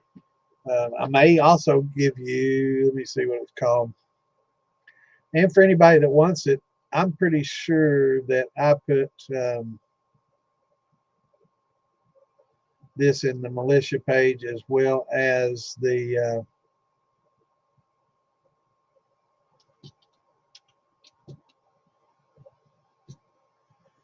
it's the Stampede Stills recipe book. I've got 10 different files of the same damn thing. I guess it's been copied over and over and over. There's M7. I don't know if there's different versions. There's an F version, M7. I'll check and see if there. Let me see size wise. 22.8 meg. Oh, 5.19. So this one probably does have a little bit more in it. But I think they sent these out with every Stampede still they sold back in the day. This is older stuff, but there's quite a few recipes in here, and a lot of them look pretty good. They're just home recipes that have been contributed, but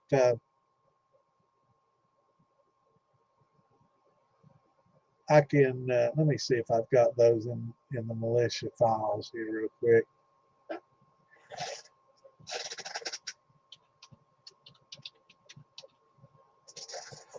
No.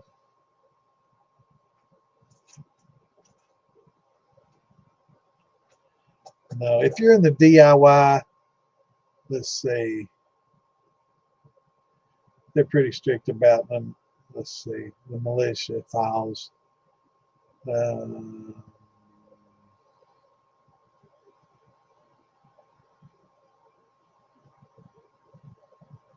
maybe in the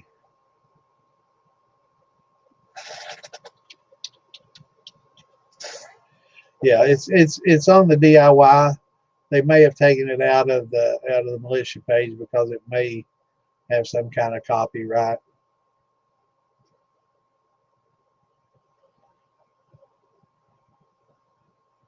Let me see here. Let me see if you're in the DIY.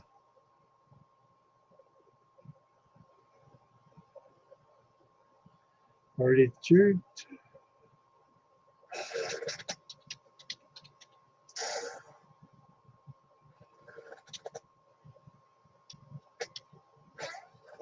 Okay, Richard, you are in the DIY. Awesome, brother. if you want to go to the DIY Shining Stuff page, and at the very top, you'll see where it says DIY Shining Stuff, and it'll say private group and our members, and it'll show the pictures of members. Right below that, you'll see where it says discussion, featured, members, media, files, and guides. Click on files, and then just keep right on that same exact line. Drop down just a little bit, and you'll see where it says files, and it'll pull up a bunch. If you look in those files, I think it's like the second one down. But let me make sure that this is the same one that I'm looking at here. Let me open it up, because this one is like much larger. And yes, it is. It is the right one. Okay. So this one will have a shitload of wow. I almost closed all tabs. You know what that would have fucking done? Oh my God, that would end the podcast. I mean, I just about clicked that damn button. Wow, that was close. Very close.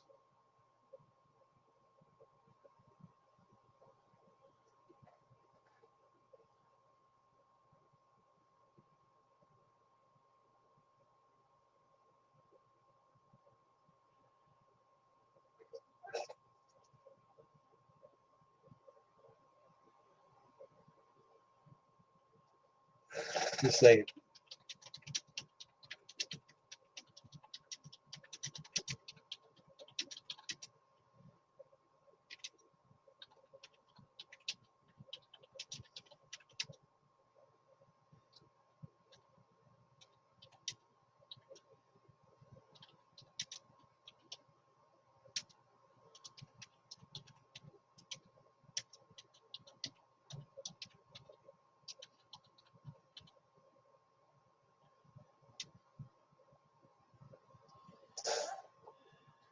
Shit. If I could just type, man, that damn.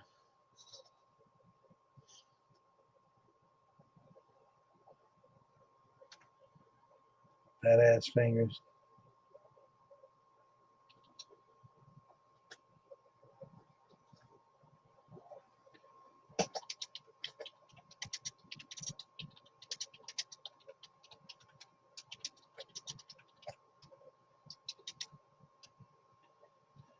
Just saying, I got people asking DIY these little side chats. I don't know why they don't ask in groups. They get in these little side chats. I don't. Half the time we don't even see them because I thought Facebook was ending them. I was really happy. I'd rather people just ask it on the page so everybody can help on the page and not deal with.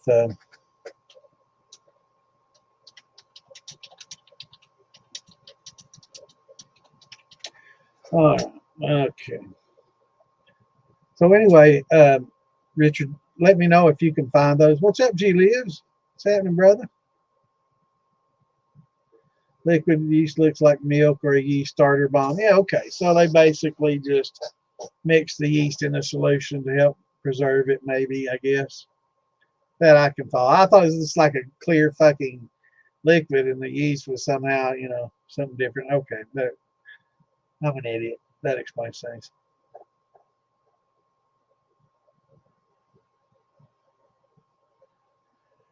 Steve, brother, I'm an admin there, and I run that page, and your idea why would be wrong because I've not banned anybody from there in a long time. So there you have it. Maybe you didn't join, but you definitely weren't removed because there's only 2 people that moderate that group. And I was going to make Clint a mod, but it won't allow me to do that. I don't know why. But Moonshine Shua and Cyrus are group experts in there. We got some experts. But as far as admin, it's me and Eric Ayers. Eric's kind of on a sabbatical. He's got a lot of shit going on in his life, and Tyler, he's a pro cornhole player and got other shit going on in his life too. So it's pretty much me and Eric started the group, so um, I would search for you. I've got 1,000 Steves in there, man. But yeah, you should be in there. Now, maybe a year ago, we had another moderator in there, admin moderator in there that did ban a lot of people for a lot of different reasons. So that could happen. But if you've been in there recently, you should still be in there.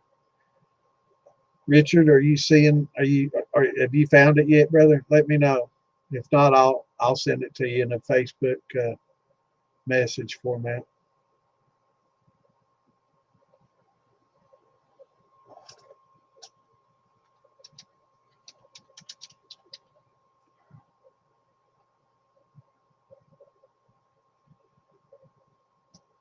What you been up to, G Liz? I ain't seen you in a little bit.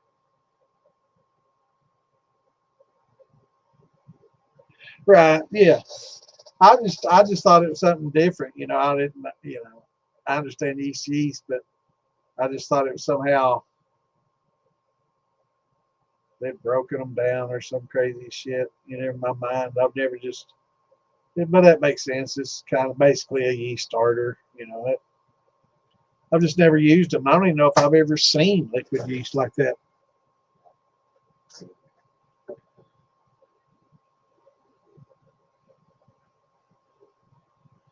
See,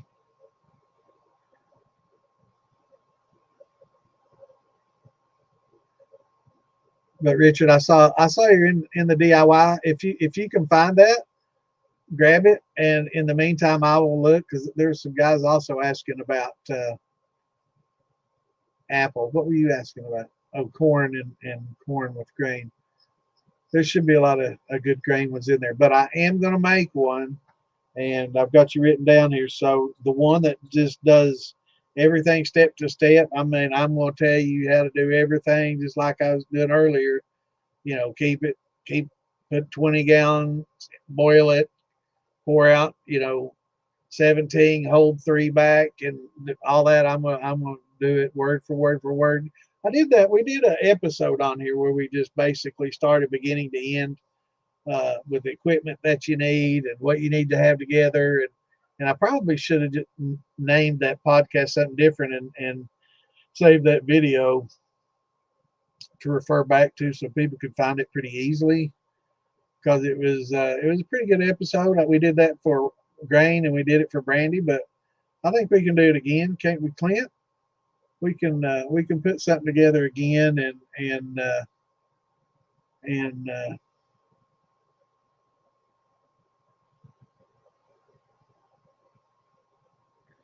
yeah, it's possible, brother. And actually, I'm thinking about changing the name from DIY Shine and Stuff to DIY Shine and Off Grid Living, or because I want to try to get in, um,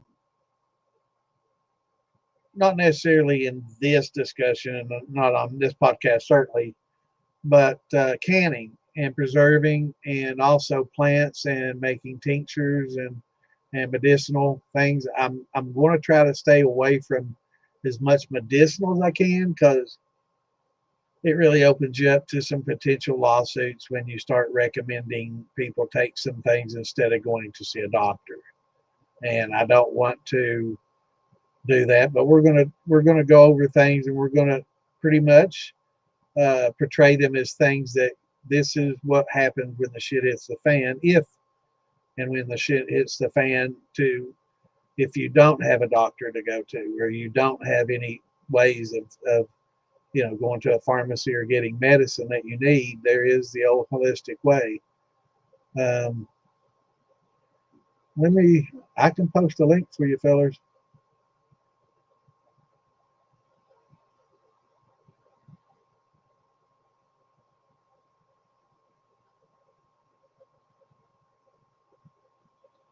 Let me put this in here.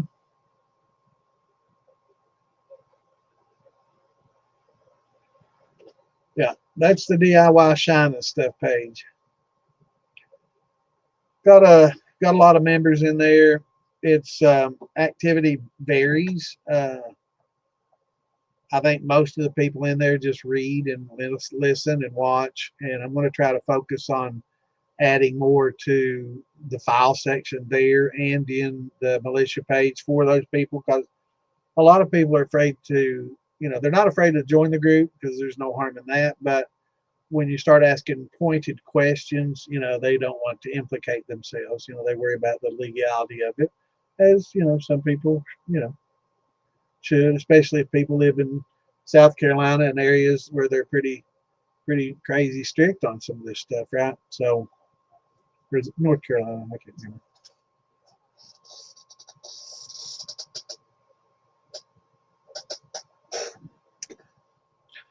Brother, for some reason, I cannot add you as a moderator in the group. I don't know what the hell's wrong.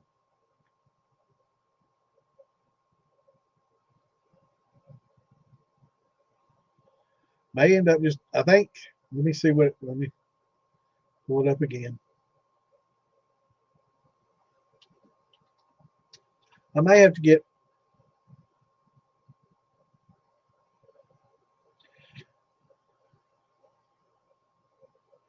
see, now with everybody else, this is crazy. With everybody else, here's my options when I click it. Suspending group, turn on post approval, limit activity, ban from group, invited admin, invite as moderator, invite as group expert, remove member. I get that option for every person on here except Clint. Clint, suspending group, turn on post approval, limit activity, ban from group, invite as admin, remove member. It's either admin or nothing. And I'll have to talk to Eric before I add any admins, because that's something that he and I both have to agree on. But I don't know if it's because the way your page is set up.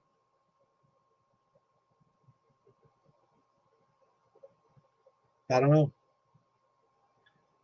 From the very first day, I tried, and so I'll talk to Eric and we can get you in probably as an admin. I'm sure he won't object, but because it's both of our groups, I want to run it past him, even though I pretty much run the group.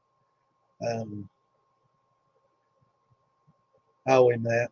He and I started it. Actually, he and I started it, and he did most of the work for the first year on it. And I'm admin and moderator in like 7 or 8 different groups, a lot of different groups and stuff. And I try to share my time between them all, but I do focus on DIY and the militia, because those are two of my main groups that I want to focus on. That you know that I'm known for. So I'll talk to Eric, and we may have to just get you in there as admin, because it won't allow me to put you in as a moderator. I don't know. I've never seen it. And it may be because of the type account that you got set up on Facebook, maybe. I don't know. But I just thought it was, let me see, just try to find somebody. I mean, I can't even add this group expert. That's just so weird. That's not even an option. Let me find somebody. We got a lot of new members too. It's awesome. Trying to find like a page, like a page group instead of just an individual group. Did you set yours up like it's a page? But I don't know, because I remember from the very get-go I was trying to do it. I'll talk to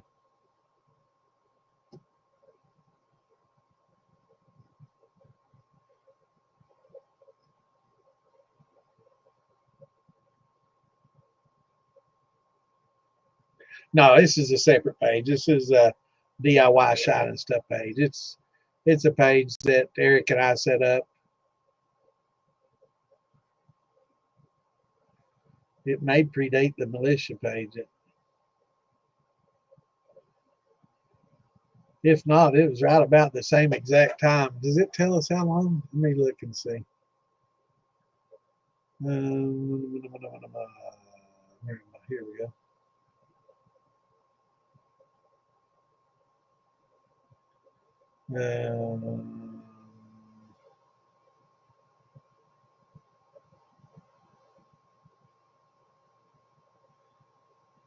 Yeah, where does it tell you when the group was formed? Oh, no.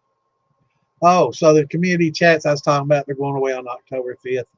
That can't come soon enough. Those are kind of aggravating. And one moment, I don't know why this stupid page sees all this good stuff, all this good content that people want to post as spam. I hate that shit. I wish I could turn all this shit off. I'm going to have to focus on that. Okay, I'm not going to post some of that.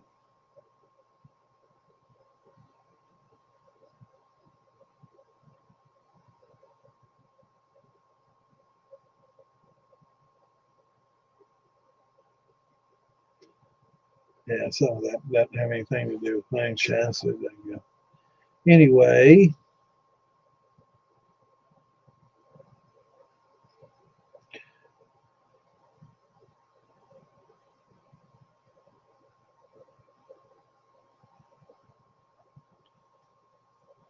did they, Steve?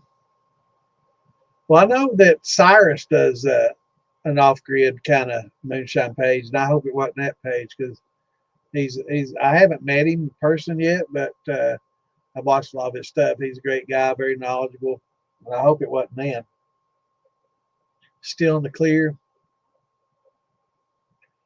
Is that Jesse? All right, let's see.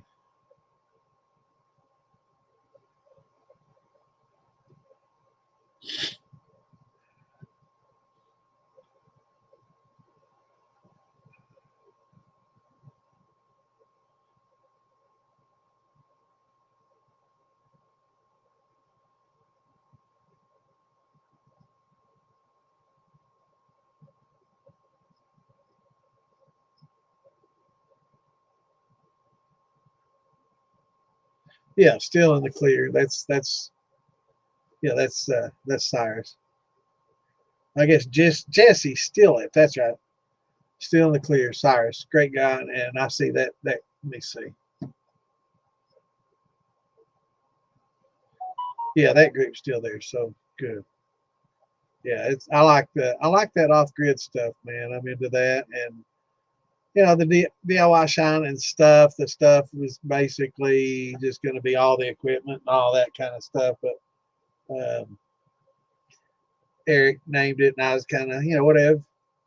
But I think I'd like to take it to a little bit of off grid living or survival kind of stuff, and kind of cover some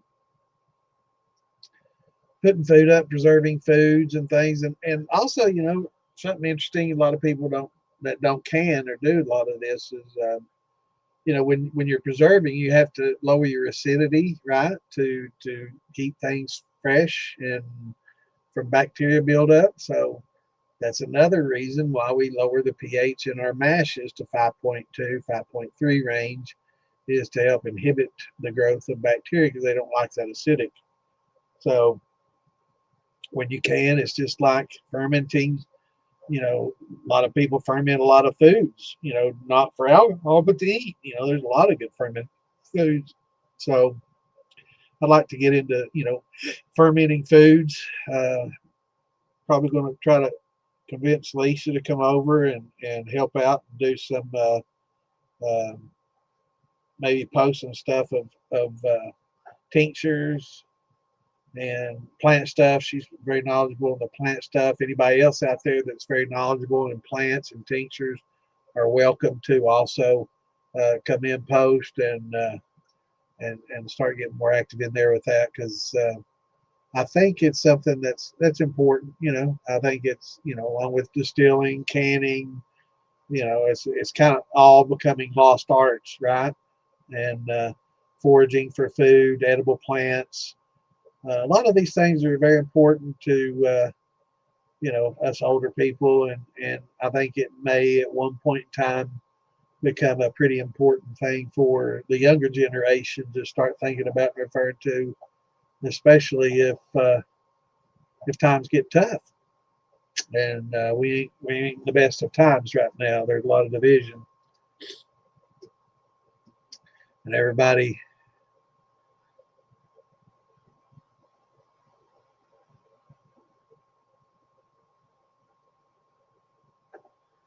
Yeah, that's a problem. And it's tough. As an admin with the militia and with a lot of different groups, it's tough. You got a lot of egos, and a lot of people want to be the big man. They want to be the moonshine god. They want to be, renowned and all these things, but they don't want to put the time and effort into, becoming a prominent person in the community. And how you do that is by doing what me and Clint do. We dedicated a lot of our time here, a couple of days a week, and helping people out, answering questions, and you know, I I think a lot of people here, we put our egos aside. We're all learning. You know, we share information. We don't profess to know it all. If we don't know something, we'll find you an answer. That's I don't know of any person now. There's Patrick Heiss could probably answer every question we could ask, and he could probably tell us questions that we haven't asked that we should. But and Alan Bishop's very knowledgeable too. But Patrick Heiss is the man. He's probably the most knowledgeable person as far as practical on-hand knowledge, along with the science. I mean, he's the full spectrum, right? Um, Me and Alan more hands-on, know a little bit about the science, but this dude, I mean, he runs a laboratory. He does genetic sequencing and a lot of this stuff that would just blow my mind. And I don't know. I'm not sure about Alan. I'm not going to speak for anybody else, but it would just, trying to do all that would just poof my mind. I mean, I'm sure I could be taught to do it, but I don't know anything about it, right? And I don't profess to. And that's another problem with the community too. Is a lot of people profess to have knowledge that they don't, and a lot of people think that having knowledge means that you know it all. And I don't know very many people that know it all. I don't matter of fact, I don't think there's anybody that knows it all. So, but there's a lot of egos colliding, and it's tough. Get a bunch of hillbilly redneck moonshine making fools that are getting drunk and talking shit. That shit's gonna happen. It's just the way it is. Maybe if everybody was older and mellow and didn't take testosterone shots and get all jacked up or young and with you know raging hormones and got to be the baddest, the best, and all this that and egos to no, I don't give a shit about any of that. That doesn't impress me at all. I just think that everybody should be able to get along and have um, have conversations and differing opinions and want to help and share. A lot of people, they just want to use you as a stepping stone, and they step on your head and push you underwater just to stay afloat, and they don't care who they.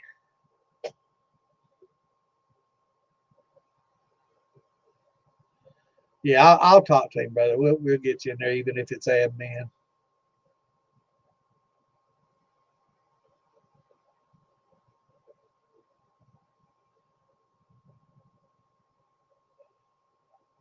Well, I'll do some inquiries. There may be. As a matter of fact, I'll make a note.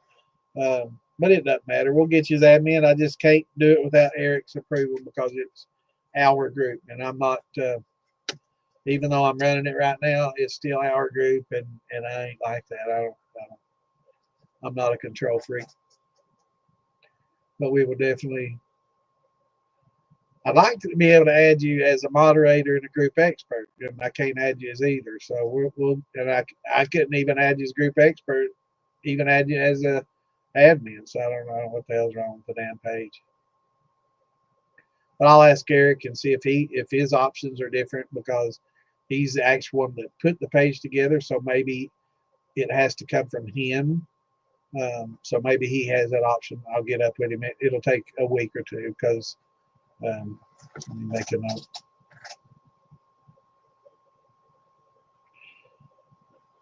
And I'm glad I'm semi-retired, because goddamn, man, I don't, once you get semi-retired and you start doing shit, and it's like you don't have time to do the shit you need to do. How the fuck did I ever find time to work, man? I mean, like, goddamn, man, seems like I'm busier now than I was when I'm working. Maybe I just need to work and blow all this other shit off, man. It's like, fuck.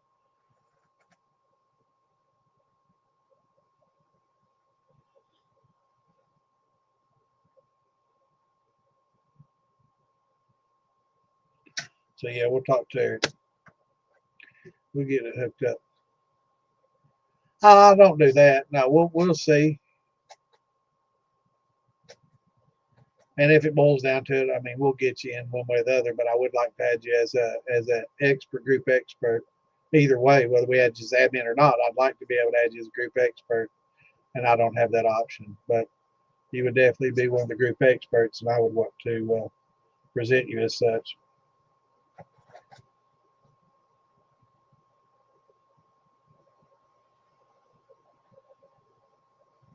Yeah, but you got to leave it to feedback. I know what you're talking about, though. I've watched their show a lot, and I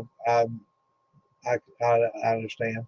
And then at the same time, you got some shows that are loud as hell, and you say, "Man, you need to turn that audio down," and they don't even read the chat or listen. I don't know. I've had also I had a buddy, man. He's like, man, you need to turn that TV down in the background. That's all the fuck I could hear. And I'm like, why didn't you say that in the damn podcast? Why did you wait till afterwards? He's like, I didn't want to say nothing. I'm like, man, if I'd have known, hell, we got Trump blaring in the background on Fox. Hell,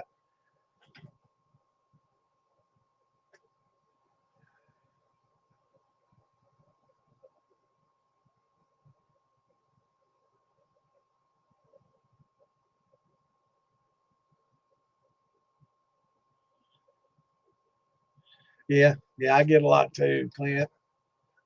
And it encourage them to come to DIY, man, where we can deal with them there, and get them into members, and get them reading files and stuff. Yeah, I think so too, brother. It's definitely, I don't know. I don't want to use those words, and I hope it doesn't. But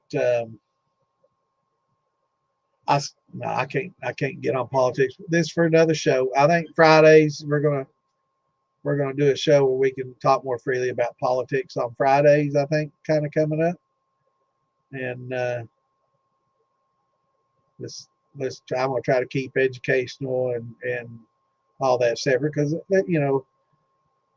I don't care what party you are. I know there's Democrats out there that don't agree with everything Democrats doing, just like there's Republicans out there that don't agree with all the Republicans are doing. And you know, if I could be an independent in my state and vote in primaries, I would. But in my state, you have to be one or the other so you can vote in the primaries. So I had to pick one. And I used to be one, but I'm not it anymore. I switched. And I'm not going to say anything more about that. But anyway, I want to make sure that Richard, he hadn't replied. I want to make sure that Richard was able to find that. Did y'all find the recipe book in the militia or in the DIY page? I'm pretty sure I put it in the militia page too. They may have taken it out, or I may not put it in there because it's copyrighted. But I mean, I don't think they care. They hand it out with stills. It's old. I don't even think the copyright's in effect anymore. It's so old.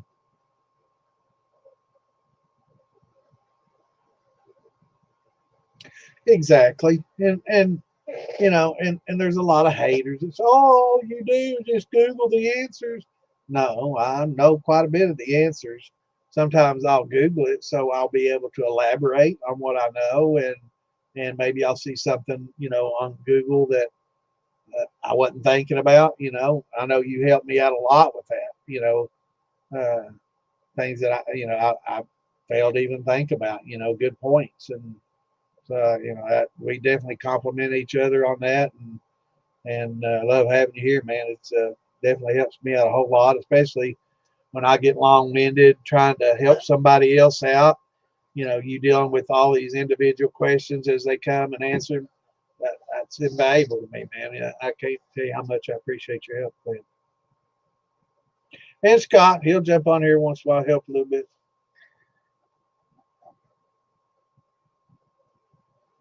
Absolutely, Jimmy. For about 30 years, 30 or 40 years, until I got a grinder and started making my own cornmeal.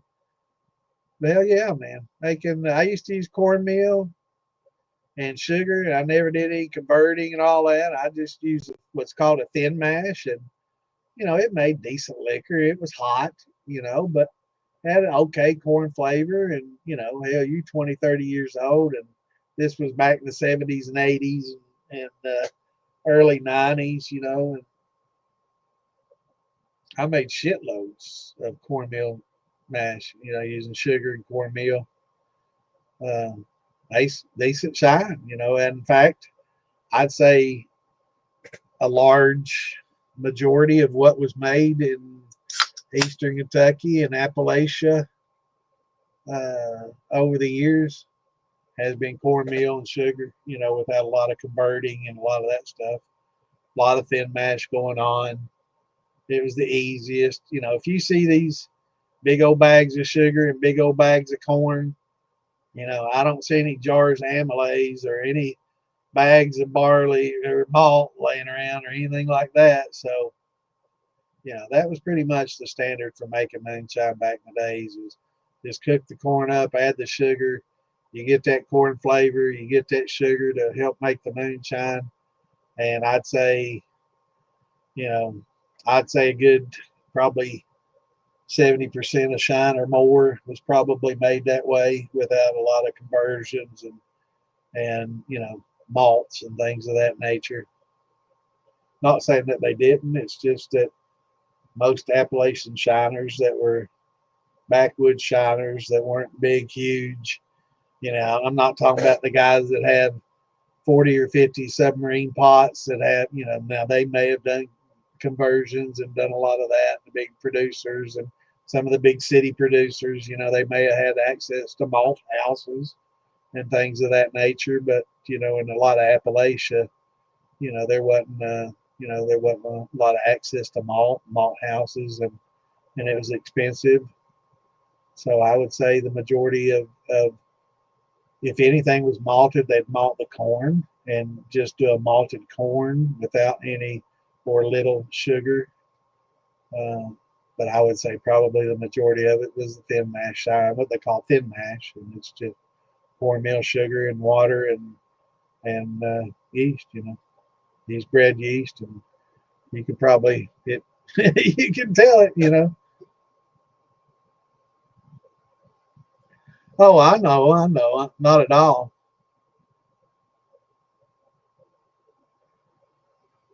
Not at all, brother. And yeah, I'm not trying to build anything. I have not made the first penny on podcasting and any of all this, that, and the other. I've sold one piece of merch, and I've got some pretty nice merch that I'm gonna sell, and it's going to be very reasonably priced based on what my cost is. I'm going to make maybe $10, $15 on each item, which is, $100 item. It's not going to be very much, but I have to make it worth my time, and it's definitely not going to be profitable after the time spent doing it all. It's still a losing proposition, but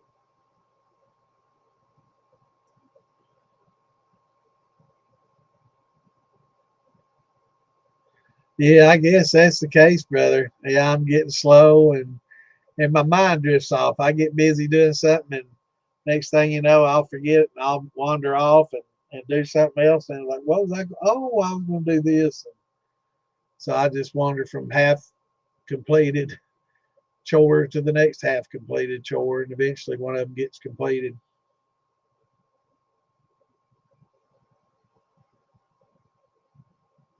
I agree. Yeah, and I get them, brother.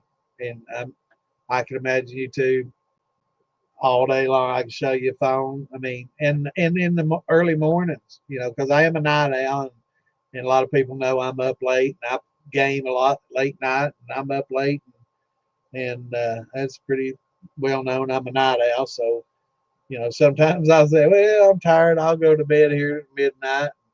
I'm getting messages and texts at 2, 3, 4 in the morning. They're expecting me to be awake, so I can't blame them for that. I just don't answer it.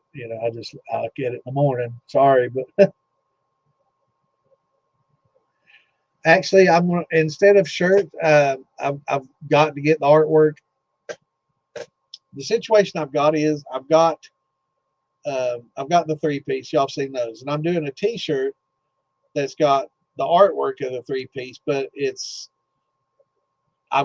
actually in 3 different pieces of art, and I'm trying to combine them all into one piece of art, and I'm trying to find somebody that can help me do that in GIMP, because I'm really good at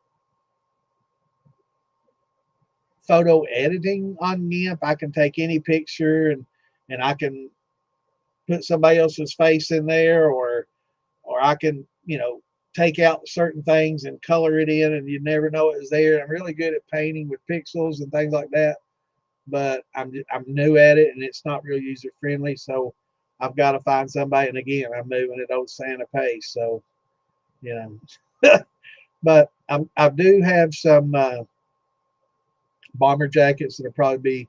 I ordered one, and I'm just gonna, these patch kits that I've got are going to go on those. I'm not going to put any on leather vests. We've had that discussion. I don't want anybody getting hurt running around in a cut with a 3-piece on, but we're going to put them on bomber jackets, and like me and Phil Billy talked about putting them on some of these big shirts, like the Steven Seagal shirt he wears around, like an overshirt, looks pretty cool. But the T-shirts will have the decals. They'll be a lot cheaper, but it'll be the same looking 3-piece, but it actually is a little bit nicer looking because it's not embroidered. So the embroidery, it's only like 7 or 8 colors, which probably I should have limited those colors to, 5, and it probably cost me a little bit less, but it looks good. But I'll put every bit of that on. I'm going to start a eBay page, and that way eBay, somebody buys it on eBay, they can handle the money thing. I don't have to worry about cash. I don't trust Cash App and all these modern pay things where you pay on your phone and all that. I just don't. I know it's because I'm old and I don't know and I don't trust, and I don't want my account getting cleared out. So I'm just going to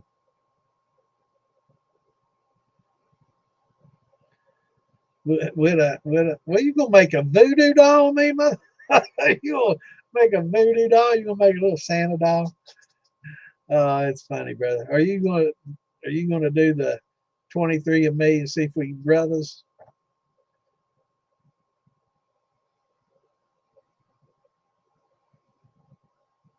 Yeah, thin mash is the way to go, man.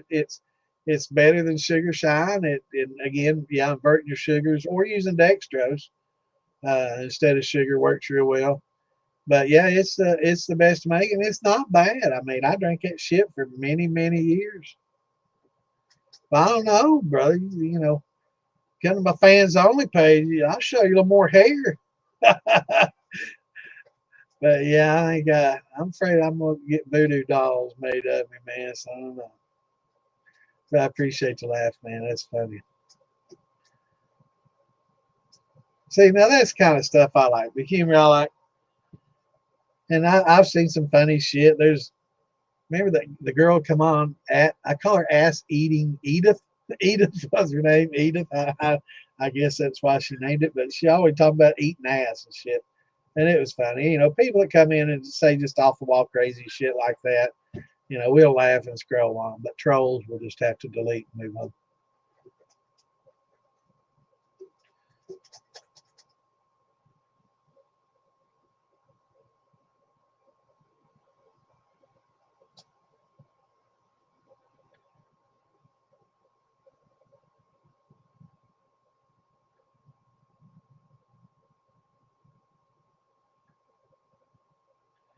Roger. Well, now the issue is, I promised that I wouldn't put them on a vest, because that's, I can see where it's an issue, and I don't want any members getting hurt. And I can see, being on a cut, that some bike and MCs may have an issue with it. I talked to the Outlaws in Dayton, the enforcer there, and he looked at it and he's like, no MC patch, no diamond patch, no location thing, so it's not any a turf issue. He's like, that's not an MC vest. I don't see where most people wouldn't have an issue with it. But at the same time, there's always a dickhead out there that's going to see it and get offended by it. So I'm not going to put them on any kind of vest or anything like that. As far as selling patch kits, I'll have to talk to Philby about, and if people want to assume the responsibility of putting it on a vest, that's on them. I can't tell grown ass men what they can and can't do. But putting them on bomber jackets, it shouldn't be an issue. I don't think any old pilots are going to come beat us up.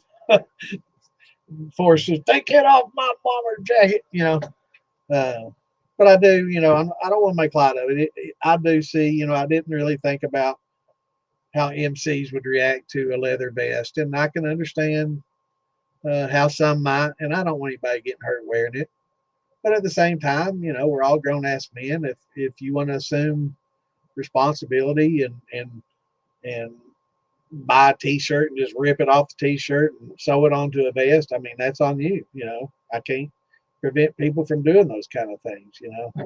I just don't want anybody getting hurt over it.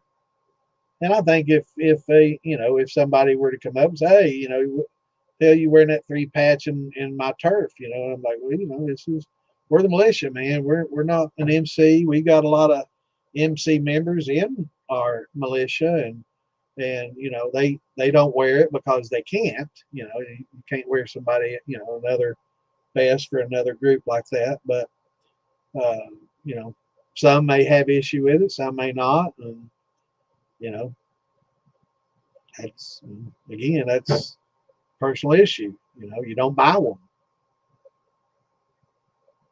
Yeah. I'm going to put them on bomber jackets. Yeah, that'll be on the eBay page on a bomber jacket and a shirt. Kind of an overshirt, and then the ones that are similar will be on a T-shirt. It'll look like a 3-piece, on a T-shirt, but it's going to be a decal, and I can sell those a lot cheaper because we got a lot invested in that middle patch with the color. Those aren't cheap. First places I shopped around for those, it was 120, 90, 79, 69, 79, I think 79, 89. Saw a lot in that price range for what I had, the colors, and I found a place out of China that did for like $39.95 each for $40 each, and I pulled the trigger on that because that was the cheapest I found it.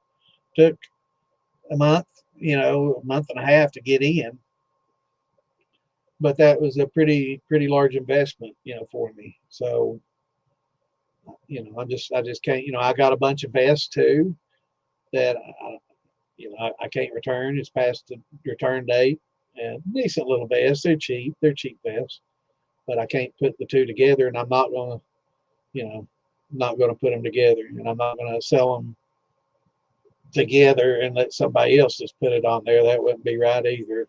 I promised I wouldn't do that.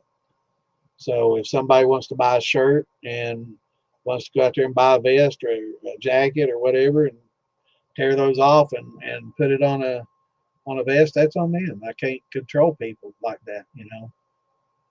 Um, but I'm also not going to eat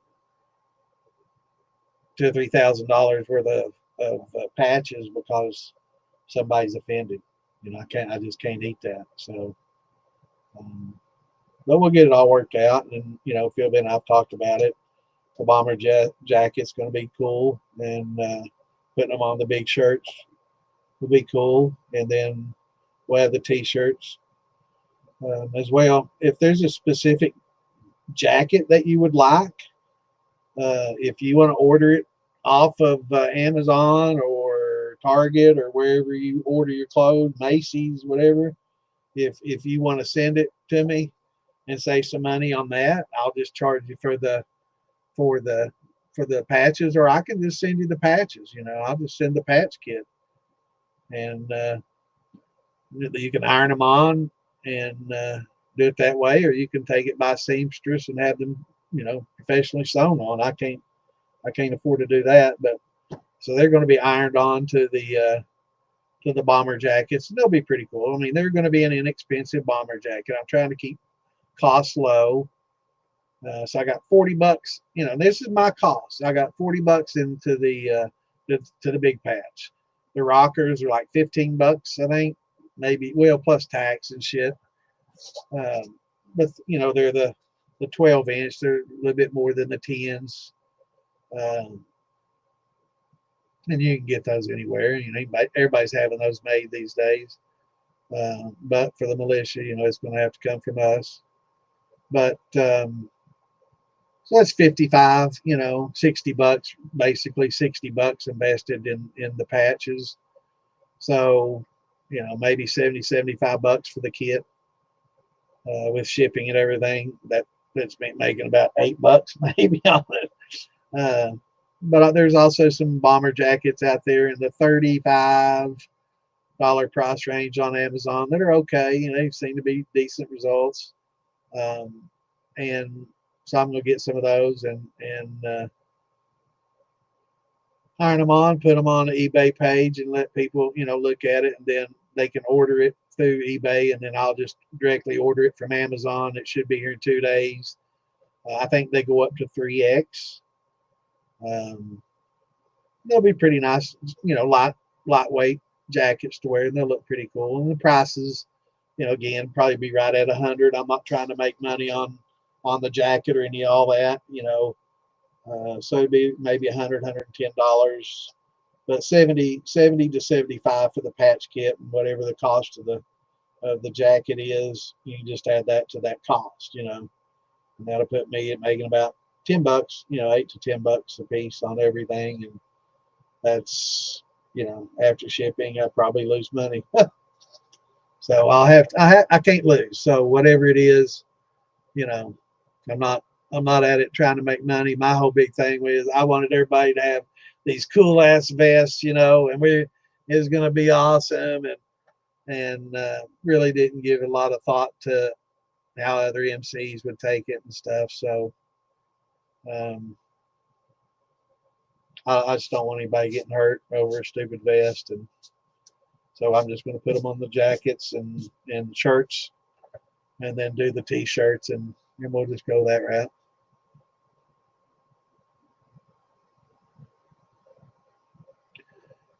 Yeah, the sets will be 75, and that includes shipping. So, I'll make maybe $10 on it, and that's all, and those will be on there as well. Or you can get up with me, and I can give you the info, and you can just buy the patch set and put it on whatever you want to put it on, But if you do put it on a vest, that's on you. So do know that there's going to be some MC or some, prospect out there wanting to make a name for himself and wanting to bring a cut into the MC club. Look what I took off a dude wearing this in our turf and all that kind of thing. I know how it works. But most MCs are cool. Most could care less about any of that stuff. Once they look at it, it doesn't have 1% or triangle diamond on there. Doesn't have MC on there anywhere. It doesn't have any locational things for turf or anything anywhere. It's just a militia. And so, but hopefully, we can get them out there. Yeah. But get up with me on Facebook, and if you want one, I can give you, information, and I do have a PayPal. I tried to give it to somebody else, and this is the reason I'm setting up the damn eBay page, because they couldn't get the PayPal thing, and I gave them what I thought was. Now I think I've got a PayPal link that I can use that I didn't have then. I did a little research on it, so if people have PayPal, we can go that route. And Zelle, my bank uses Zelle, so if you have a bank that uses Zelle, I can give you my Zelle information. But we will do it this way. If you Zelle me money, I want you to Zelle me $1, and that way we make sure that I receive that and it gets routed to the right account. And once we're sure of that, then you can always do that follow up, for the rest of the money. But yeah, for the patch kits, it's going to be $75, and that's going to include shipping to you. And the vests, or not the vests, but the bomber jackets are pretty nice looking bomber jackets. They're Hood Crew or something like that. Target sells them as well. They're like $30-$35.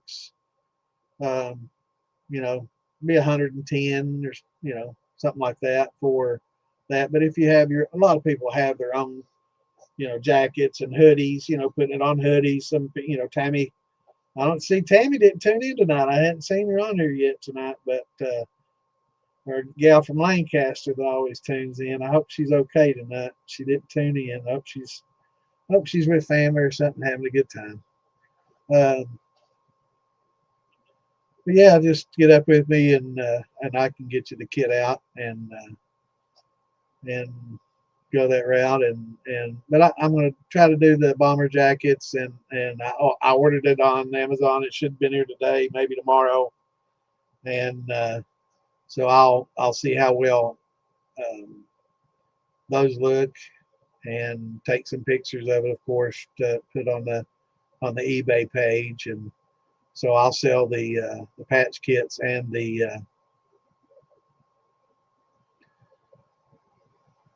bomber jacket on eBay. There's also, you can get on Amazon, and they make some name things that you can put on your front, like your name. So if you have a certain moonshine name that's used separate from yours, like Hellbilly, you could get you a little, square patch for Hellbilly. They've got a lot of decent deals on there for patches and stuff. But I guess for the vests that I do have, we're going to try to make just vests for people that, all these people that have their,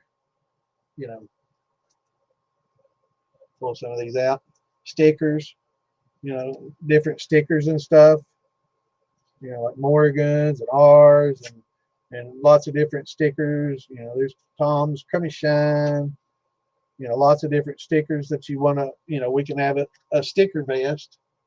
So you can, and I guess you'll probably have to use some of that spray adhesive on the back of the sticker.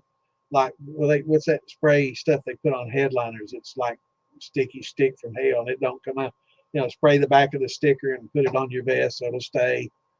And actual, get little patches like, middle finger patches and all kinds of cool patches that you can get off Amazon to put on them. So I got a good deal on the vests, and so they'll go pretty cheap, but I'm not going to sell patch kits and the vest to the same, at the same time. I just can't. No, that's no. Yeah, spray adhesive. Yeah. So I'm not going to sell a vest and a patch kit. I can't do that. I promised that I wouldn't, and I'm going to keep my promise. I'll do that.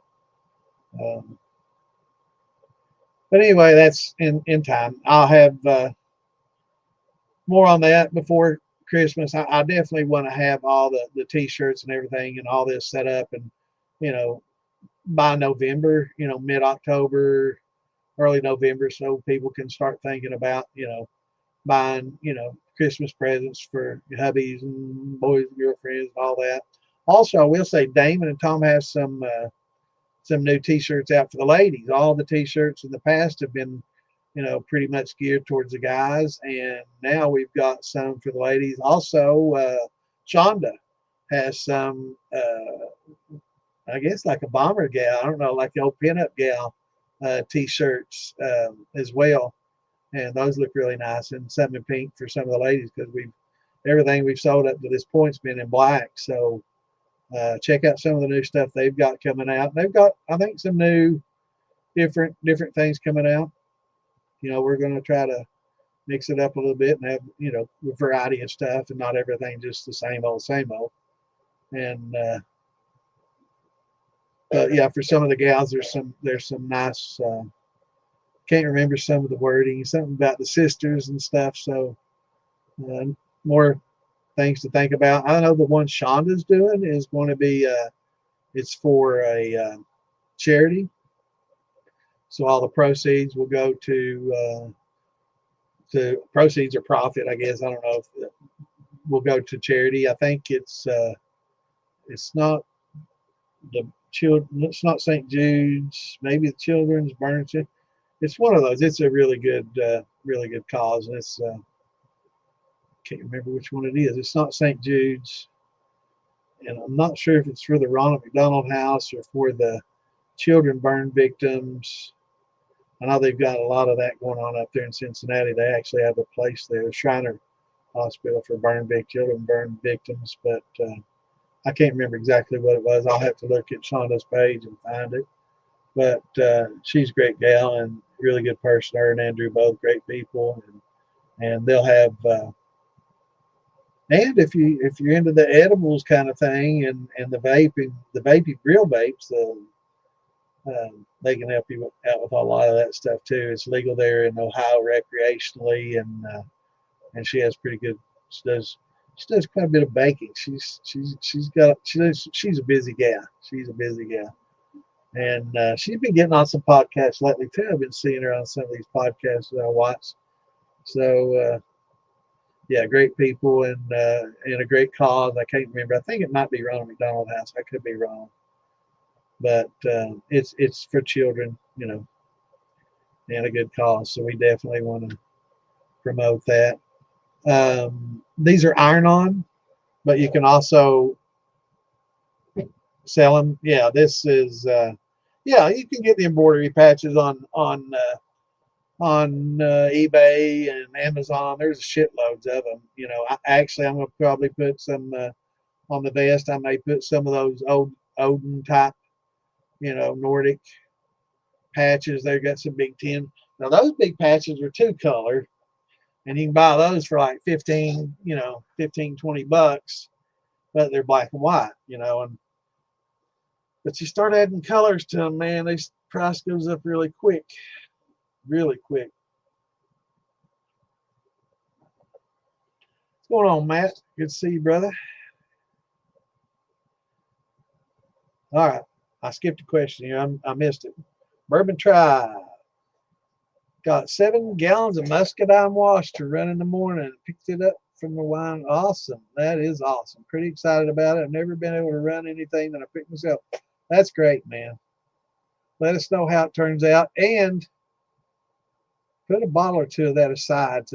Do you like wine? Because I always like to keep a bottle or two of mine set to the side and keep as wine. And I've also been known to take a little bit of my brandy and kind of pour back into that wine and fortify it and make a real strong wine that's got that good, strong, flavor as well. Sweeten it up a little bit. It's a hell of a lot better than some of the syrups they're mixing with these days. Yeah, I'll show you the fast.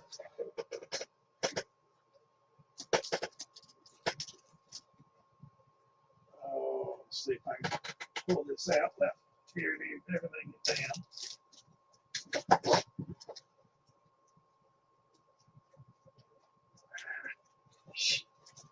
Lord have mercy.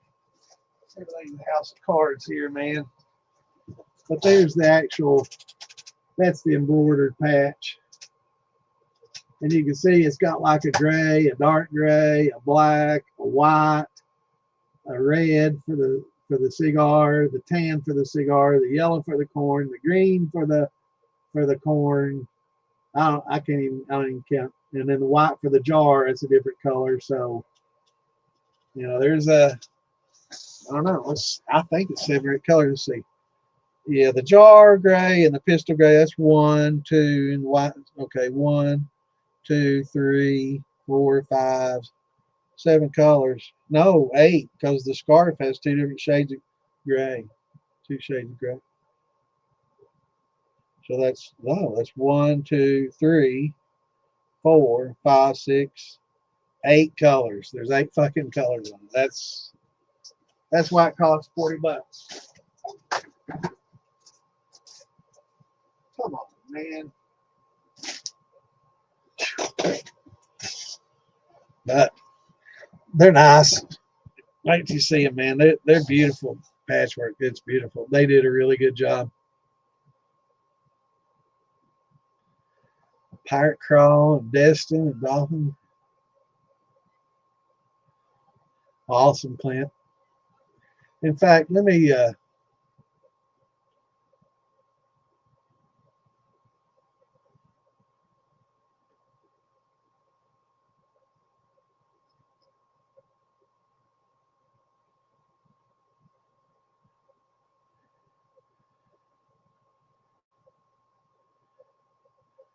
right, let's see. Let me pull this up real quickly. It should be on the militia page.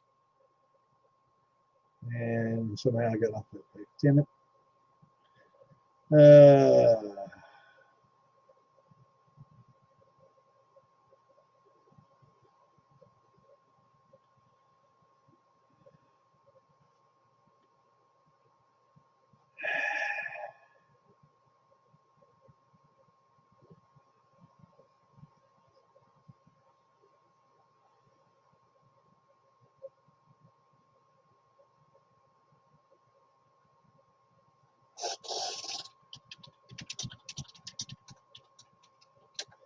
Let's see here. Scrolling down.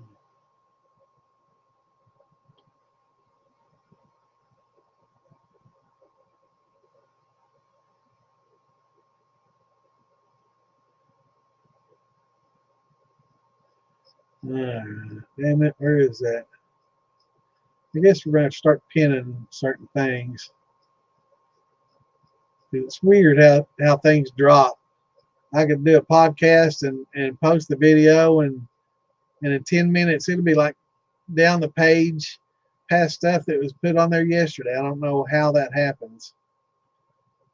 But we've also, if you want to go on the militia page, scroll down and Big Easy posted the Still Talking podcast with Royce Neely on there. That's a really good episode to listen to. Royce seems to be pretty knowledgeable distiller. He's been doing it a long time, since he was a kid too. I'm trying to find Shonda's t-shirt.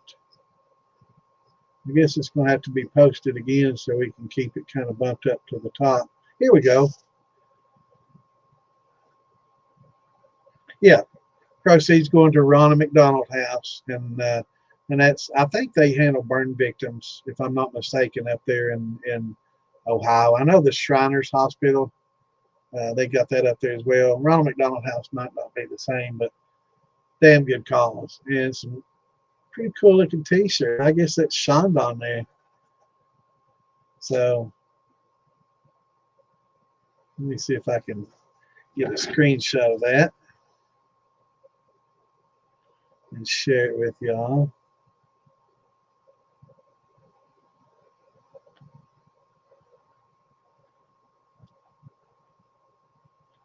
And let's see. Oh shit, I gotta take it from screenshots and move it over. Okay, just a second. It won't take a second. Well, it's already been a second, hasn't it?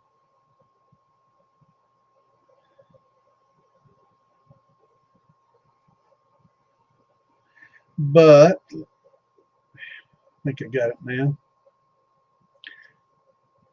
Here we go. That Shonda. Yeah, that's the pages, and they've got it in pink too, and it'd make a really good shirt for the gals too, for the lady in your life. So be thinking about that for Christmas. And I'm thinking there was some others that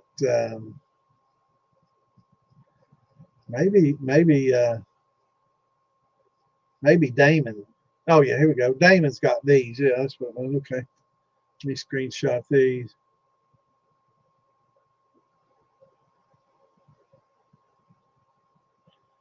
Because I think Ann was inquiring about some too. So let's see here. Let's move these.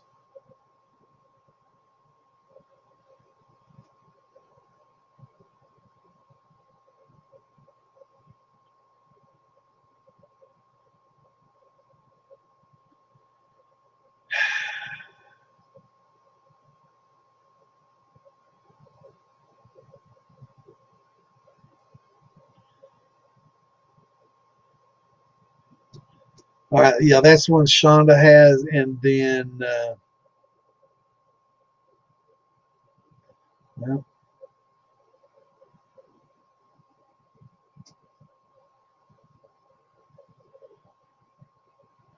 here's some of the ones that Damon has, and it's like sisterhood. I thought this said booty besties, but it says bootleg. when I first saw it, I could have sworn that said booty besties, and I'm like, okay.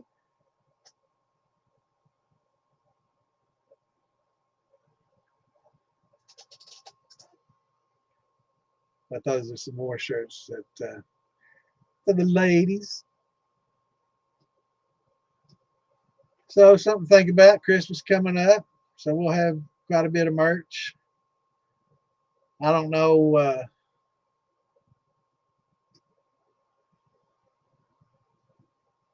I guess just get in touch with Damon or Shonda on those two. Or get up with Damon on those. But yeah, for me on the patch kits, if you want to get a patch kit, send me info on Facebook, and I'll get you my Zelle or PayPal, and we can take care of it that way. Or once I get my eBay page set up, my eBay store set up, you can just get it from there.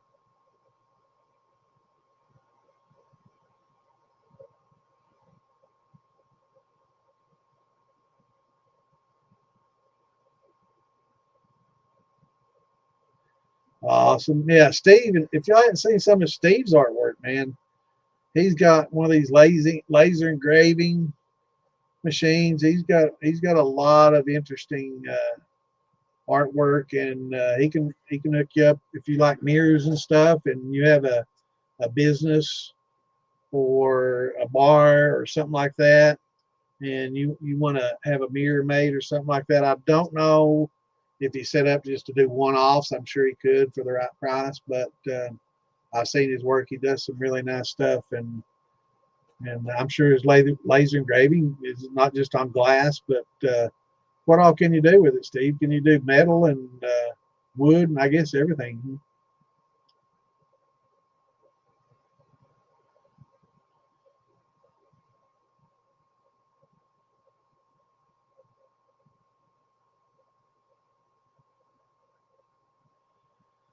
All right, Richard. You and Charlene take care, brother. It's good seeing you. Thanks for dropping in. God bless you, brother.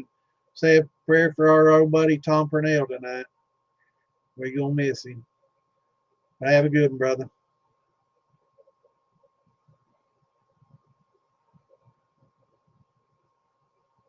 Yeah, yeah. I mean, he's got all kinds.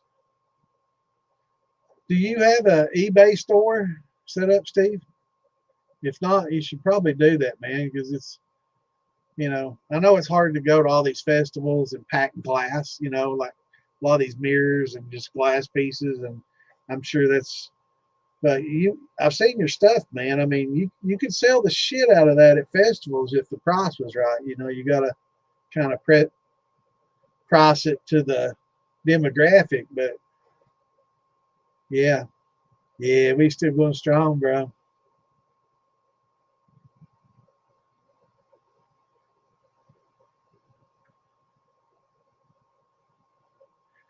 Um, yeah, well, I remember you now, Mike. I won't be here tomorrow on here, but any questions you got, brother, just go to the Moonshine Militia page or the DIY Shining Stuff page, and we've got people there that can help you out anytime, pretty much 24/7. We got night owls like me that can handle it at night, and others during the day. You know, it may take a little bit getting the answer, but we're here on Fridays, or I'm sorry, we're here on Saturdays and Wednesdays at 8 Eastern, and we generally go to 10, maybe 11 if I get long-winded and drinking. Uh, but yeah, we're here just to help people out, answer questions, and chat about Shine in general. We're gonna start doing a Friday shit show again page, but we're gonna maybe limit it to so few guests, so everybody's not trying to overtalk each other. And we're maybe might get into a little bit more political talk and talk about the country and the state of affairs, and maybe get a little bit away from just education and moonshine and talk about more things like that then. But we're, you know, I won't be here this Saturday, but usually we're here Wednesdays and Saturdays at 8 Eastern. So anytime you got a question, jump in here, man. There's no stupid questions. Nobody's going to browbeat you. Nobody, you know, we might have a troll or two that we have to deal with from time to time, but it's a pretty laid back place. It's chill. You can ask any question. We've got a lot of knowledgeable people in here. We got professional distillers, you know, that help out.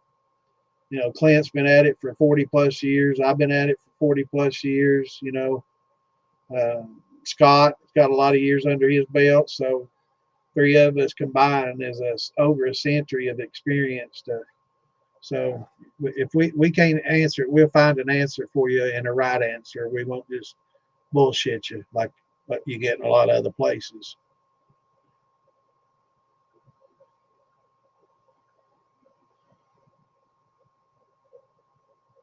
Yeah, that's definitely a good trade.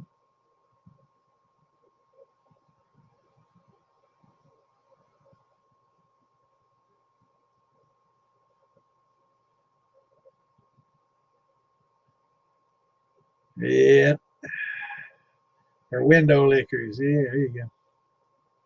That's booty besties. That did look like that's what it said, didn't I? I could have sworn that's what it said when I first saw it.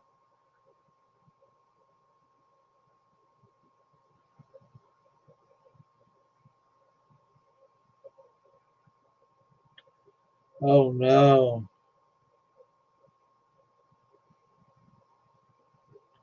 All right. After you get your steel tomorrow, what kind of steel did you get, Mike? I'll hang out. I'll hang here late and answer questions, brother. Let me scroll down to where you are though. After I get my steel tomorrow, I need to do 3 runs around of water in the water with the one with old beer. Yeah, you could use old beer, but after you use old beer, then you have to clean out the hops. So I don't know. I don't think I'd do the old beer one. Hop oils, or you might have to clean that out.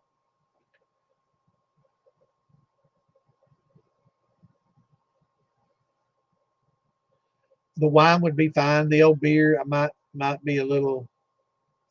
I don't know. Hops. I've heard a lot of people having issues with hops. I've never distilled anything with hops in it. I've never distilled beer, but I've heard that hop oils can kind of coat the inside of your metal. Maybe copper, probably worse than stainless, but the wine for sure. And I'm sure it'll be okay. It might not taste good, but is this a stainless steel or a copper steel?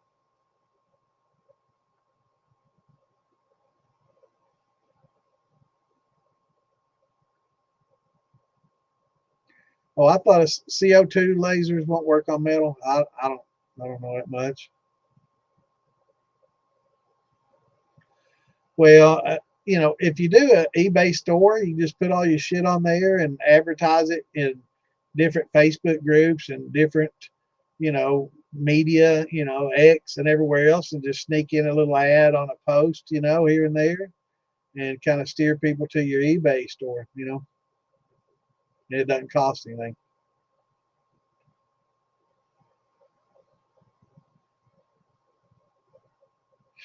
Yeah, it's hard to pack up, go from one to the next, especially with all that glass and having all the different things, you know. It's um, yeah, it's the Moonshine Militia. So just I can give you a link, brother. Just 1 second.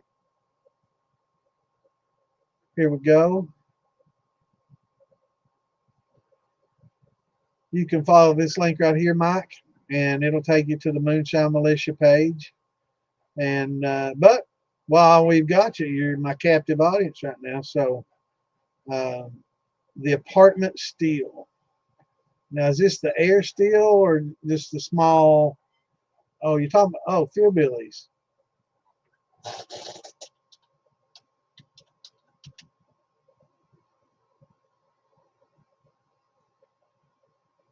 What in the hell?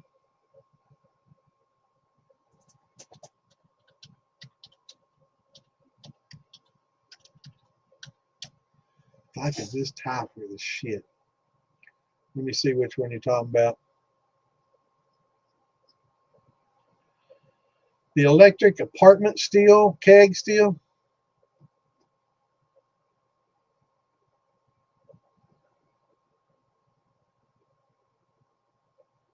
Yeah, I'm thinking the same thing, Clint. I wouldn't put hop oil in my steel. It's a nightmare.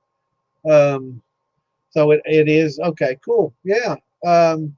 I would say just run the wine through it. You know, I'd say, you know, just the wine through it, and then follow up the wine with you know, run them just boiling water. And when you do this, you don't want to well, with your wine you can run the condenser, so you can condense that out.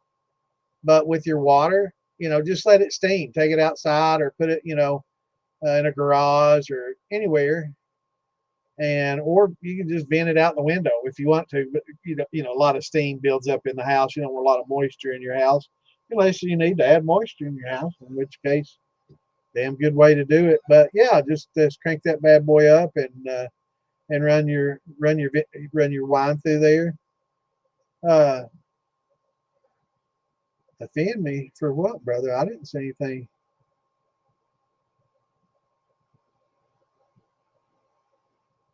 Got me scrolling back now, Matt. What'd you say? I uh, that sharp, brother. I don't know. I think a lot of people might confuse regular street games with MCs, not realizing they will definitely take a look at your ass. Oh yeah, absolutely. No, you're not at all, brother. Not at all. No, you know, when I went up to Ohio, it was for Philbilly Shindig, and I really wasn't taking it up there to show anybody other than Philbilly and a few of my friends up there, you know, Sandman, everybody else, and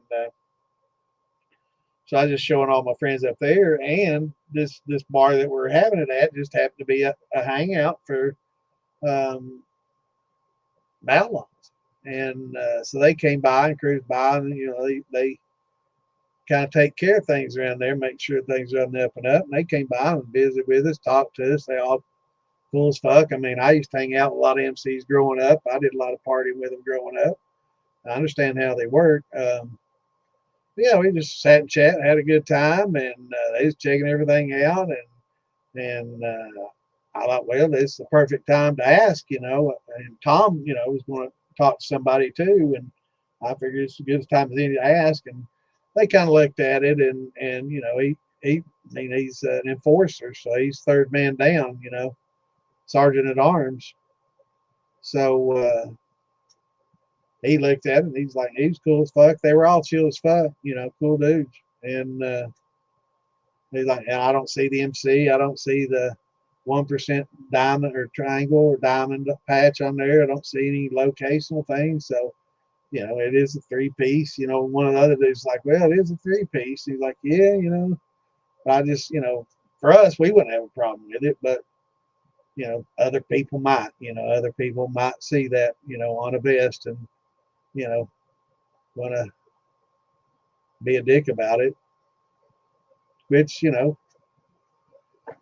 some people may not like it in their area, and some might, you know. And it's, if somebody sees you wearing it and they're like, "Hey, take that shit off," I suggest you take the shit off. You know, don't be a dick. Don't say "fuck you, make me," you know, unless you want to throw down. You know, just that's cool, man. You know, wasn't trying to cause any waves or issues. We're not an MC. We're militia. We got a lot of MC members. You know, we're chill. You know, we make moonshine, brother. You know, we're brothers in arms. You know, so I mean, shit hits a fan, we're going to be elbow to elbow taking care of business. You know, who'll be doing it? You know, it'd be militia and a lot of these gangs and motorcycle clubs and everybody. You know, I hate using that word gang because that's like NS13. That ain't an MC. You know, that's a gang. Um, but groups, I should say, yeah, motorcycle groups. Yeah, I don't like the word gang because when I hear gang, I think of MC13 and groups like that, not necessarily MCs. So I don't like the gang word, but we'll all be together. So I think it just, you know, how you deal with it when somebody asks you, you know, what the hell's that, or wants to know more about us. You know, tell them, you know, we're just a bunch of moonshiners. You know, we militia. You know, we're pro Second Amendment. You know, we back. We're patriots. You know, and got a lot of MC members. You know, it's, and then after you say that, and they see you cool, not some dickhead, I'm sure that they just like the outlaws up there. Well, that's cool as fuck. Yeah, they're cool. Yeah, take a few drinks with us. You know, we're brothers.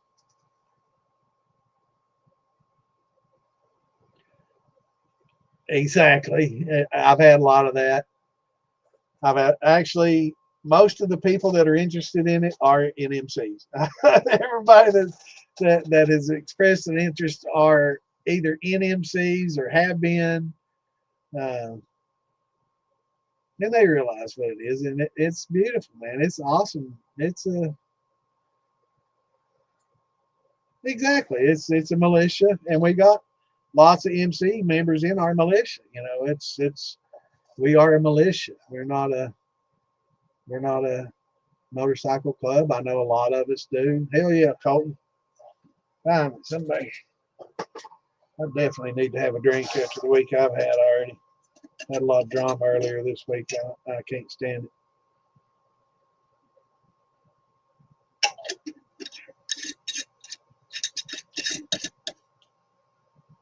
But yeah, I was thinking, you know, if you want to, I guess if you wanted to put a 3% patch on there too, that'd be cool. Isn't that what the militia does? I don't know. That might offend some 1%ers, but I think the 3% is what they call the militia.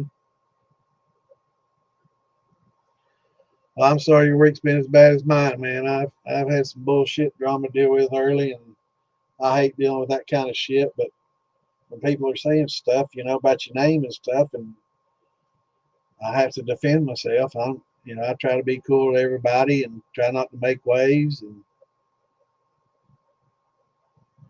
people just, I don't know, take things the wrong way, I guess.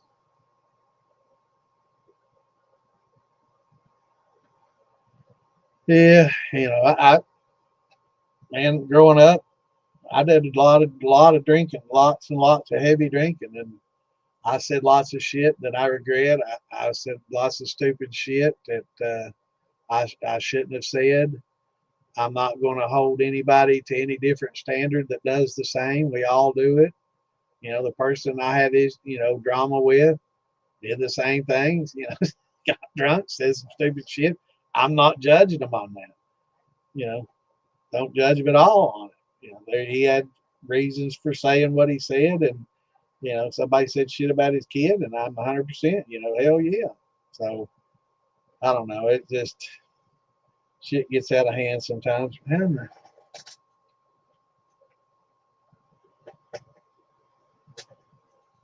Okay, but I don't want to make any enemies. I don't want any ill will.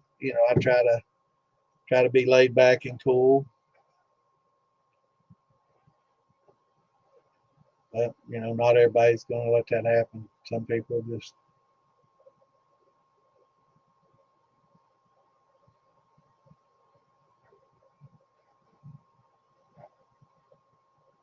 Yep.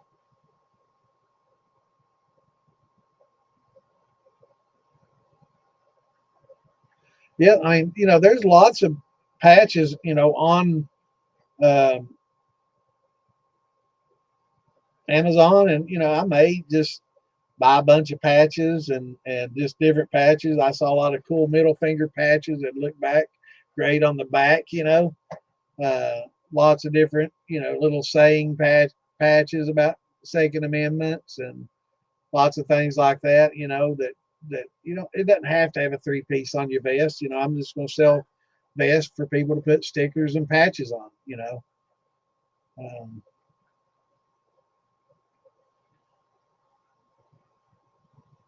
but I'm not going to sell the patch set and the vest to the same person. I can't do that because that would be no. I'm not going to try to get around that way. If somebody's going to put that patch on a vest, then they're just going to have to buy the patch kit and put it on the vest themselves, and you know that's what they want to do.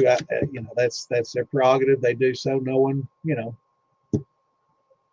risk involved. And if somebody says something, just be cool. It's okay, no problem, bro. It's no won't cause any issues. We're brothers. We're a moonshine militia. We make moonshine. We're a militia, and we got a lot of MC members. So we respect that. And if you don't want us wearing it in your turf, we'll gladly take it off.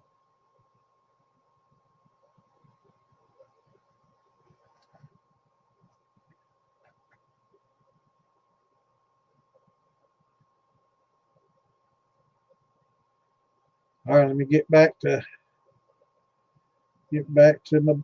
All right, Mike. Are people not worried about getting the ATF called to house after distilling? In Florida, it's against the law. Is it just like growing weed where I just keep my mouth shut? Yeah, Mike, it is. And, it's a lot of like weed in more ways than one. Here's the parallels, and they're very, very similar parallels. Growing weed federally is illegal. It doesn't matter, possession of weed federally is illegal.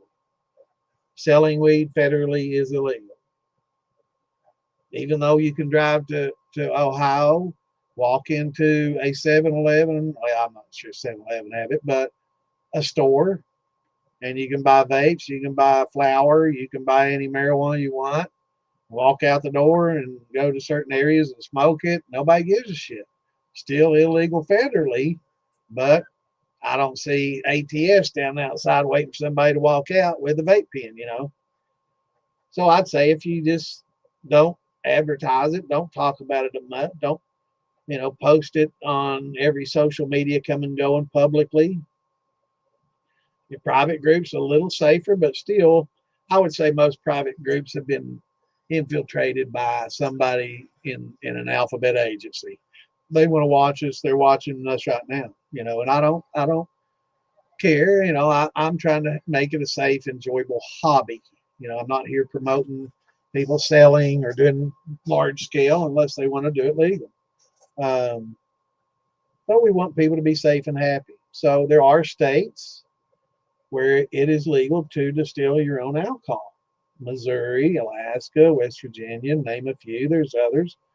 Don't listen to anybody online that says this state is, this state isn't.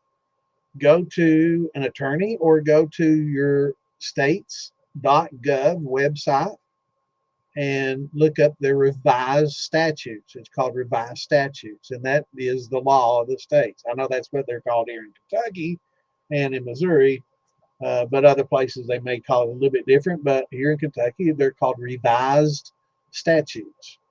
And you can do a Google search, yeah, on like Missouri revised statutes on distilling, and then you'll find different code subsections, chapter, or whatever,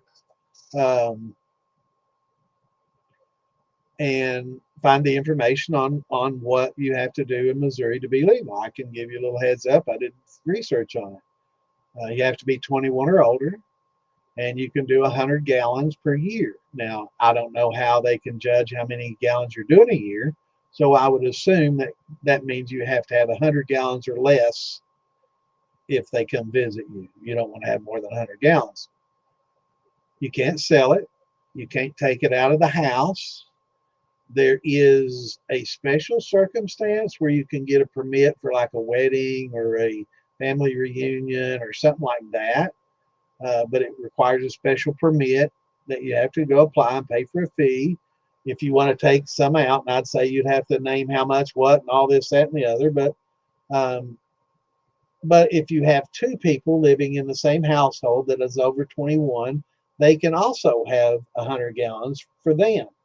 But that's the maximum. So if you had four people over 21, you can't do 400 gallons. 200 gallons if you have two people in the house that are over 21 and are able to do it. You know, some people may be under court order. You can't drink or you can't do this because of so many or probationary reasons or whatever. I don't know. Don't want to get involved. But for those places, it's perfectly legal to buy your little apartment still and run it. Come on here and ask your questions and do it. You can post pictures. You can show everything you want. And probably chances are the feds have a lot more to worry about these days than that. Now, on the other hand, you've got certain states like I think it's South Carolina that have something called ALE, alcohol law enforcement. These are law enforcement, have nothing to do. They're sitting around all day waiting on an alcohol laws to enforce. They work with the legal distilleries there. They, you know, go around and do some checks to make sure everything's done on the up and up, paperwork and up, and all that. And so they deal with that, and they're bored. They really are bored. So a lot of times they'll get on TikTok, they'll get on Facebook, they'll get on YouTube, and they'll search and they'll try to find somebody in their state that's doing it, and they may try to gather evidence and make a case of it. We've had 5 different people in that state that gotten busted in the last year and a half. So, you know, in certain states, you're going to definitely want to be a little more tight-lipped than others. Um, but as long as you're not doing it on a big scale, it's not going to be as big a deal. You know, when you go to court and your judge sees that you got a little teeny apartment still or an air still, and you're only making little teeny amounts, and they're like, you know, this dude's, did you catch him selling anything? No, he was just making it, you know. So no tax laws were violated. And that's one of the biggies they get you on federally is tax evasion, you know, because you're evading the tax on the alcohol.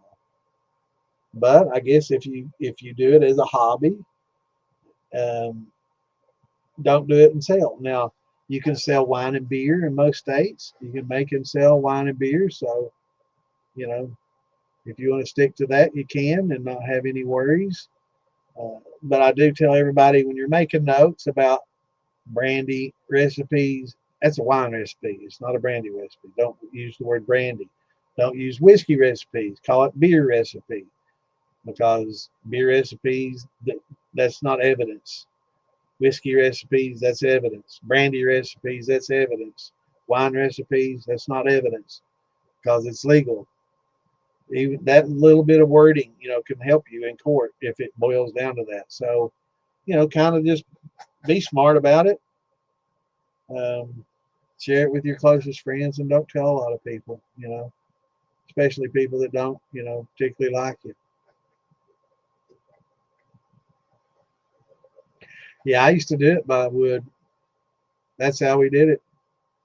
Set that keg right on that fire, buddy.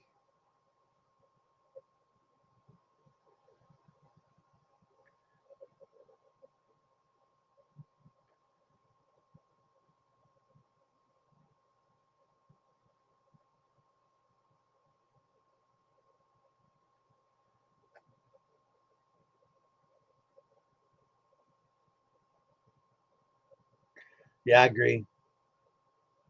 And that's what they, and location, you know. Yeah, the location too can be you know, biggie for some that are turf oriented.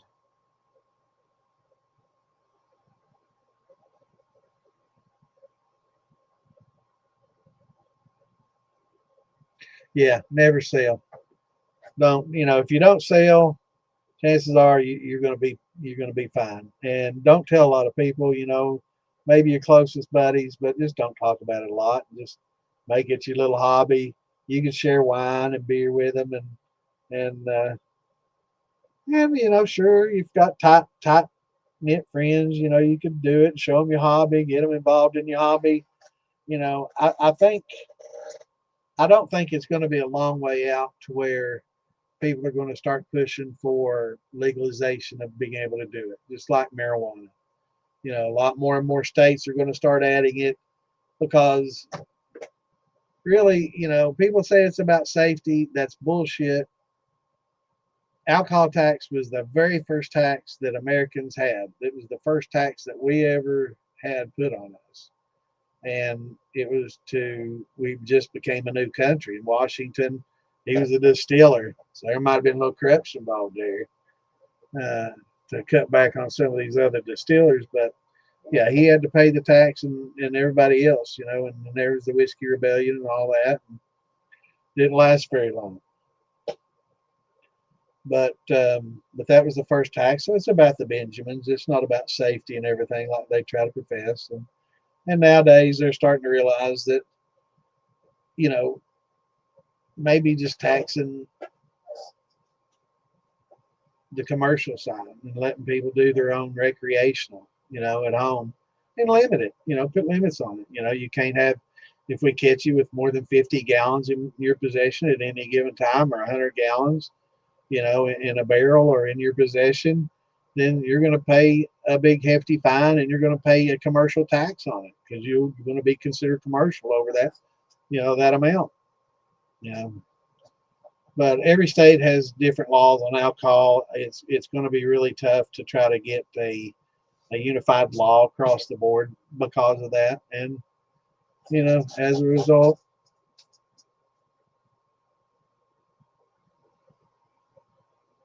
yeah, some states you can, and others, in some states you can't even own a still. I mean, there's lots of things you can do with the still. You distill water. You can make, tinctures. You can make essential oils. There's lots of shit that, yeah, Missouri's awesome. And West Virginia and a few other states that are trying to preserve people's rights. Um, right, and there's some states that allow you to do what's a gasoline or a fuel permit. A lot of people do the fuel permit thing, and they just keep it in barrels and call it fuel. And when they want to go get a drink, they go out to their barrel and get them a damn drink. But I don't know if there might be rules there that would require them to denature it, right?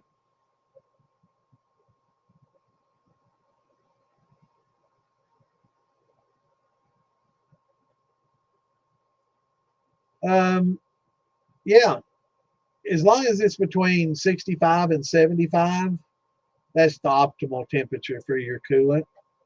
Um, so you might, if it's not, you can get like a big cooler or a tote or a kiddie pool, and you don't need anything huge, but there's is quite a bit of water used in the process, so you'll be recirculating a lot and needing to keep a lot cool. Little baby pools are fine, and just freeze you gallon jugs of water, and try to keep that kiddie pool at a 70 to 75, 60, 75 degrees, that range, and you should be fine. The world doesn't end if it gets above or below that. It will have slight impact on your distillate, but really that's the only temperature I pay attention to in my whole run. That's the only temperature that I really monitor is my condensing temperature.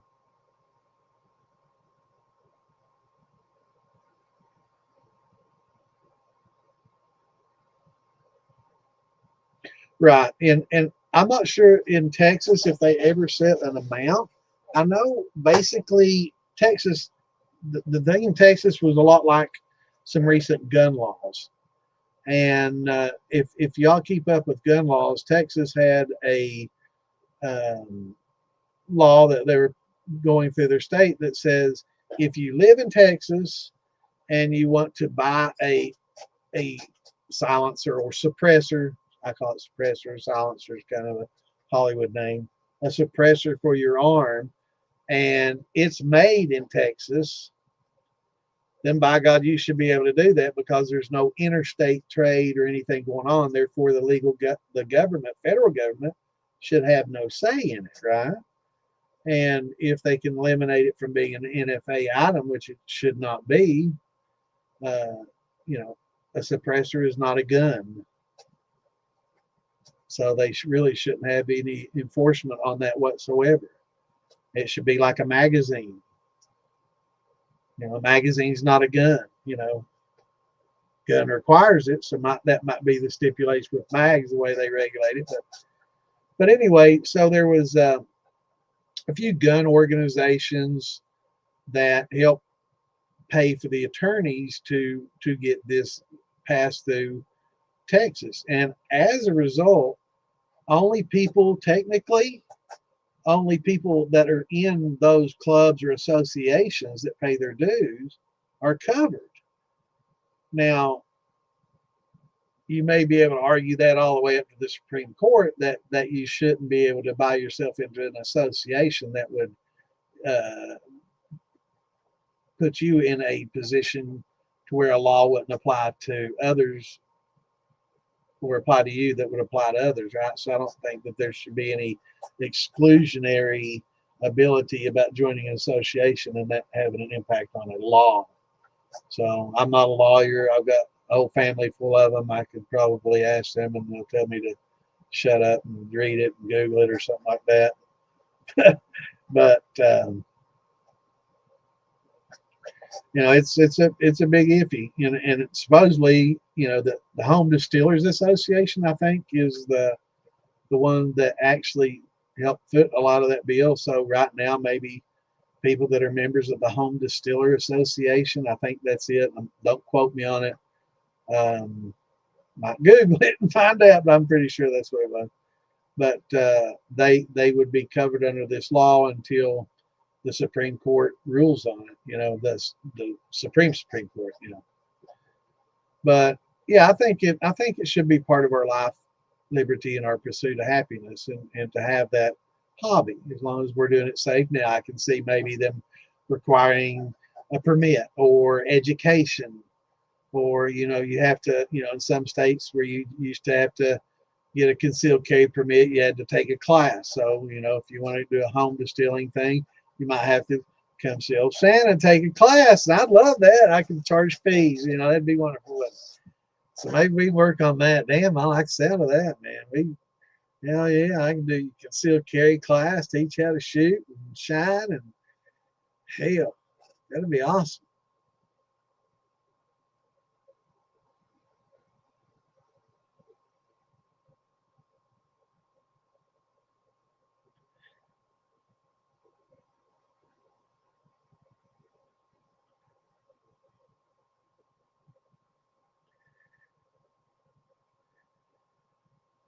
But yeah, just find you a big reservoir, like Clint's saying. I don't know, 150 degrees. That's pretty damn warm. But and you can keep it cool. I know probably groundwater there's at probably 80 plus. Yeah. Um, but I think they found that the optimal, if you can get it between 60 and 75, I think that's the most optimal. I think higher, uh, certain oils don't get somewhat saponified, or there's something about the oils and how the oils deal with the heat. And if it's too cold, they begin to saponify and coagulate, and it causes your distillate to get cloudier quicker and the oils to fall out of solution quicker. And hotter, I think it just makes the liquor a little bit hotter. But there are some other things that created some issues when you get to real high temperatures. But optimal is 60 to 75. That doesn't mean 50's horrible or 90's horrible. It just means that if you want to be optimal, this is the range. And it's functional, yeah, all the way up to a pretty high temp. As long as it's cooler than the vapor going through, it's going to help condense it. But I would say it also has to do with the efficiency and type of your condenser. A Liebig will probably maybe require a little bit cooler temp than maybe a shotgun, which may require a little cooler temp than, say, a big worm. You know, the larger and more efficient your worm or your condenser, I'm sorry, I would say that it would probably be, 60 to 65 would be fine. But I know, like in those little Vevor 3 pots, it's going to be almost impossible to keep the liquid in that little ass condenser at 60 to 75. I know damn good well you have to keep putting little ice. What I do, I get my little, I don't have one here. I get like little water bottles and I just freeze them and set them right down in the middle of that little, thing. That would work fine for those, but it's best to upgrade those because those are extremely inefficient and they're not going to be very productive for you. They're better if you definitely, do that. So anyway, we're very late tonight. We're at 11:30. Usually we go to 8 to 10 or 8 to 11. Hell, we burned the midnight oil tonight. But thanks for jumping on here, Mike. Yeah, jump in, Moonshine Militia. Ask your questions. Thanks for patronizing our buddy Phil Billy. He makes all this possible for us. He's my sponsor, so we try to send him any business we can. I'm sure he's probably got the amylase we were talking about earlier too. So if you need anything, he's got your needs, especially if you got Vevor type steels. They do all kinds of work on Vevors. I talked to Ian. They're going to try to get the little plastic gaskets. Now, not the big rim gaskets. Those are real hard to find. They're trying to. I'm trying. I may have to learn how to speak Chinese in order to get this damn thing. But they're going to start carrying the little plastic kits that break very easily, and they're going to start maybe carrying some that'll be a little bit better for you, maybe some silicone gaskets that won't snap and break on you every time you use them.